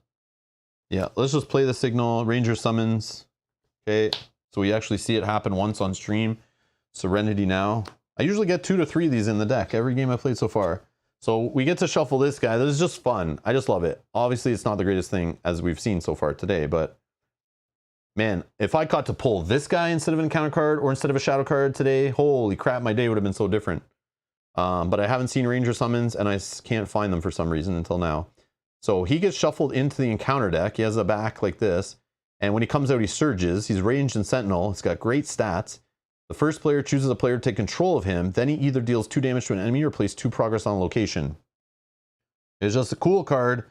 And even if he comes up as a shadow effect and he goes to the discard pile, like you just don't have to deal with a shadow card, which is great. And again, if you're playing the long game, like we are right here, he could get shuffled back around and see him again. So, Chad says, this is how the quest normally goes. Very slow start to get your footing, then run like crazy to get out of here. Yeah, normally I go a little aggressive that first turn. I usually can kill a war party. I have the tools in hand, whether it's that guy that jumps in, and we usually can like ambush that war party and kill the first one. We have a breather. I see one as a shadow card later. Maybe one shows up later in the game when I have a whole bunch of bodies. But just our questing was struggling. The side quest showed up crazy. I don't know. This is not this like the first 2 times I played the quest off stream, they were very similar. They felt like very similar playthroughs. I had a little bit of damage on a hero. I built up a big board. I killed a war party really fast. I saw other enemies though. This one we didn't really see the medium-sized enemies too much, which is weird. Okay, so he's shuffled in. Then we just go to questing, right? Yeah, let's just go to questing. We're obviously going after the main one. Let's just do the same thing.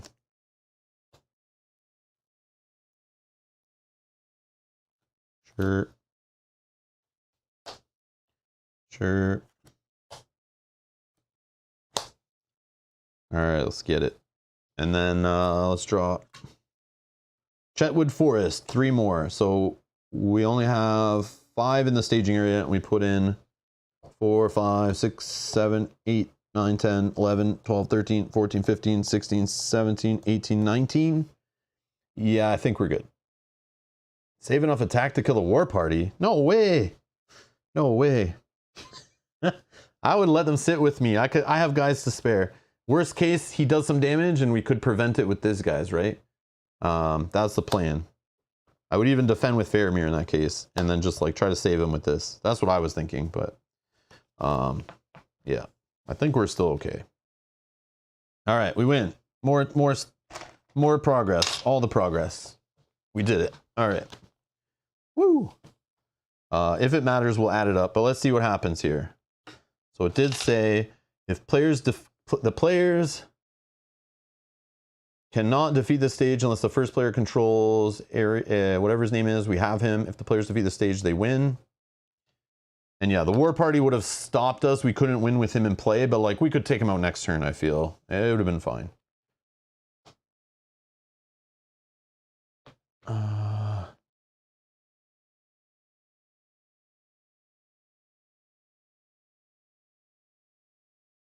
Yeah, but we would have won the next round. All we had to do was kill him next turn and we win instantly, right? It's not that bad. We only have 41 threat. All right, so this says if we flip it, right, we do the resolution. Yeah, see? Look. Note the amount of damage on Protect the Innocent in the campaign log and add Protect the Innocent to the campaign pool. Oh, we're going to have this show up every single time? Serenity now. Okay, what does this say here? Holy, that is small text. Let's just put that back up there. I'm afraid our work is not yet finished, my friend, said Arion, gazing into the distance. There is to be a gathering of the Dunedain at Fornost in a few days to celebrate the autumnal equinox. I must go thither with news. What are these words? Of the attack, for I fear this is but a prelude of things to come, and the rangers must ready for what follows. However, you cannot allow the orcs that fled to escape, or they may return again in even greater numbers. Since I must go to Fornosk, I ask you, will you track them in my stead? From the strained look in his eyes, the heroes could see how hard it was for the honorable ranger to burden them with this dangerous task. So they make him an oath that none of the orcs who had ventured so close to Bree would live to return again. Well said, replied Arion. Then he raised his sword in salute and spoke. May the spirit of Orom something, I don't know, guide you on your hunt. I'm so sorry, guys. I can't pronounce any of this stuff, but... all right, cool. So I'm going to print the campaign log, or go photocopy the campaign log actually after the stream. I'm going to go to the copy shop and I'll write that in tomorrow. So it has 0 damage. Okay, 0 damage. So I don't really need to write in anything, but I'll print out a campaign log so we can write in it as we go. Because I don't think there's one online or anything yet, but yeah. Oh yeah, we got to read the end of the thing, our story, right? Oh, where did it go? Hold on. It's not over yet. Hold on.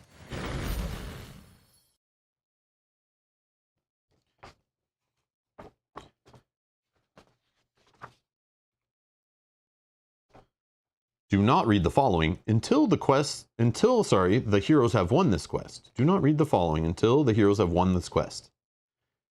Arion learned that the hilt of his sword...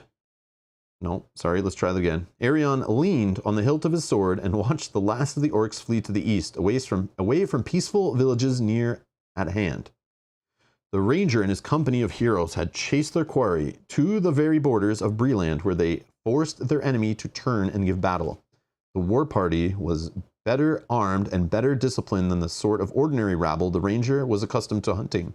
But in hindsight, it seemed clear to Arion that the orcs were bent more on pillaging than fighting, for they broke and fled after only a short battle. That was not short. Clearly, these orcs did not expect to be met by such determined resistance, said one of the heroes triumphantly, looking down at the body of the last orc they had slain before the rest turned to flee. Roused from his tired musings, Arion turned to face them and replied gravely, "Yes, but the audacity of their attack unnerves me. The orcs have not dared to venture this far west in years. What is it that leads them here now?" The heroes could see the concern in the ranger's eyes, and the rush of victory faded as they considered the implications of his question. "I'm afraid our work is not yet finished, my friends," said Arion, gazing into the distance. "There is to be a gathering of the Dunedain at Fornost in a few days to celebrate the autumnal equinox. I must go thither with news." This is like all the same stuff on the back of that card. I must go thither with news of the attack, for I fear it is but a prelude of things to come, and the rangers must be ready for what follows. Turning to the heroes with him, Arion continued, however, we cannot allow these orcs that fled to escape, or they may return in even greater numbers. Since I must go to Fornosk, I ask you, will you track them in my stead? I think this is all the same, blah, blah, blah. All the same stuff around the back of the card now. Yeah, that's fine. Thought it was like new text, but it was not. So tomorrow I am streaming at the same time, 1 p.m. Eastern. We're going to play Scenario 2, The Weather Hills. And the difficulty is only a 5 for that one. But today was a 6. Today was a 6, according to this book. Today was a 6. Tomorrow's a 5. And what I think I'm going to do tonight while Mel's streaming, her painting stream tonight, painting more Oathsworn characters, I'll probably play the next scenario and just try the deck. I might tweak a little bit. But we'll see. I'll try the next one off stream at least once, and then just to make sure the deck is like not missing something. But if you're watching this before that tomorrow, after the stream concludes, the comments will open up on the bottom. And if you have any suggestions, looking at the deck list I've linked in the video description, if you have any tweaks that you would recommend, whether you know the next scenario or you don't, to make it a little more solid. And remember, I'm only pulling cards from the revised core set, the starter decks, and the player card box for this expansion. Basically all the re-released new player 2022 card pool. So feel free to recommend any kind of card tweaks to this Dunedain deck that you would make. Obviously you got to keep the same heroes through the quest, right? Or through the campaign. But I can tweak cards between scenarios. So yeah, feel free to chime in. You know, laugh at me if you're still playing Ranger in the North. Whatever you want to do, that's all good. But I do appreciate, again, the user that posted the deck originally that I started with. The first Melkor's Balrog. Thank you so much for posting that deck. I appreciate it. Giving me somewhere to start at least. But yeah. So yeah, so I'll go print out a campaign log. I'll try the next scenario. We'll be back tomorrow streaming. After that though, I might not stream the 3rd episode until next week, but maybe we'll do it the next day on Thursday. We'll see. But I might have to, I'll probably play like just a couple scenarios a week maybe going forward. We'll see how it goes. Just because I have other games showing up and I have games to play also and learn and work on and stuff for the weekends and things. So we'll just keep going through this and checking out the new campaign cards, and for me playing the scenarios for the first time. So we'll do it together. You guys can laugh at me as we try to work our way through a true solo. Wim FKE, thank you so much for subscribing. Thank you, thank you, thank you. Especially thank you to our Patreons and YouTube members for supporting the channel. I appreciate it. Thanks for helping us grow. If you're looking to donate, links are in the video description. And if you like what you see with this Lord of the Rings stuff, hit the like button on the stream. Helps other people find it on YouTube.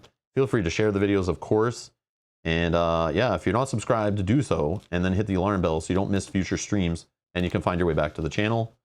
Of course, of course. Emmy says, is the side quest the only thing added to the campaign pool? Yes. That's all that I read. You guys were here. I didn't hear anything else. Yep. So I have to write that on the log too, right? Once I get it printed, which I'll go do, or photocopied or whatever. Yogi says, I guess take more Dunedain heroes. Is there any in the starters? You mean allies? Oh, allies you mean, right? Yeah, allies. Oh, Ultravioletta says, ooh, I got an idea to comment with. Yeah, feel free. Like, don't do it in chat right now because the chat, like, digging through the chat later is rough. But yeah, after the stream's done processing, you'll be able to comment down below. So if you're watching this, even if you're watching this the next couple days before like episode 3 or whatever, if you have any suggestions, comment, or go on the next episode and comment. I should be able to see those and before I stream the next ones, and then I might tweak the decks and try some things out. So yeah, just come back. I think after the stream it might take like a half hour, hopefully, or less. Depends how long it is. We've been going for 3 hours and 20 minutes, so usually it should take less than a half hour, sometimes even less than that for like a under 4 hour stream. I find it's when I go for like the 6 or 7 hour streams, it takes like a few hours usually, but it depends on how busy YouTube is processing video, supposedly. Anyways, thank you all for watching. Thanks for hanging out. Thanks for the fun. Thanks for the, you know, even watching me get like the worst start very frustrating. But I expected to have to play at least twice today based on how streamer luck works. Playing off streams, you know, I just get some nice draws, some nice shadow pulls. It feels good. And then, of course, as soon as I play on stream, it's like the scenario wants to throw the kitchen sink at me, which is fine. It's fine. It's fine. Serenity now. But yeah, thank you all for watching. Thanks for hanging out. Thanks for the suggestions. Thanks for the rules, catches, and stuff like that. I appreciate it. Again, I don't play this game like fully. This is not my main game. It's a lifestyle game. You could dedicate your whole gaming life to a game like this, but I choose not to anymore. I choose to just casually dip my toes back in every few months. And I appreciate you guys kind of stepping in, helping out with the rules, answers, questions, corrections, all that stuff. I totally appreciate it. Thanks for helping out. But I do miss this game a lot, and I just love playing it ever since I got into it back in like 2012 or 2013, whenever that was. Good times. Anyways, I'm going to get out of here. I got to go set up for Mel's stream happening in a couple hours. She's going to be painting some more Oathsworn. Again, I'll be back tomorrow playing more of this. Then she'll be painting more Oathsworn in the evening. I'm going to go schedule an Oathsworn stream for the weekend. We should be able to play it by the weekend. And yeah, so lots of streams coming up, and I'll play more of this tomorrow and then probably next week. Thanks for watching. Gandalf out.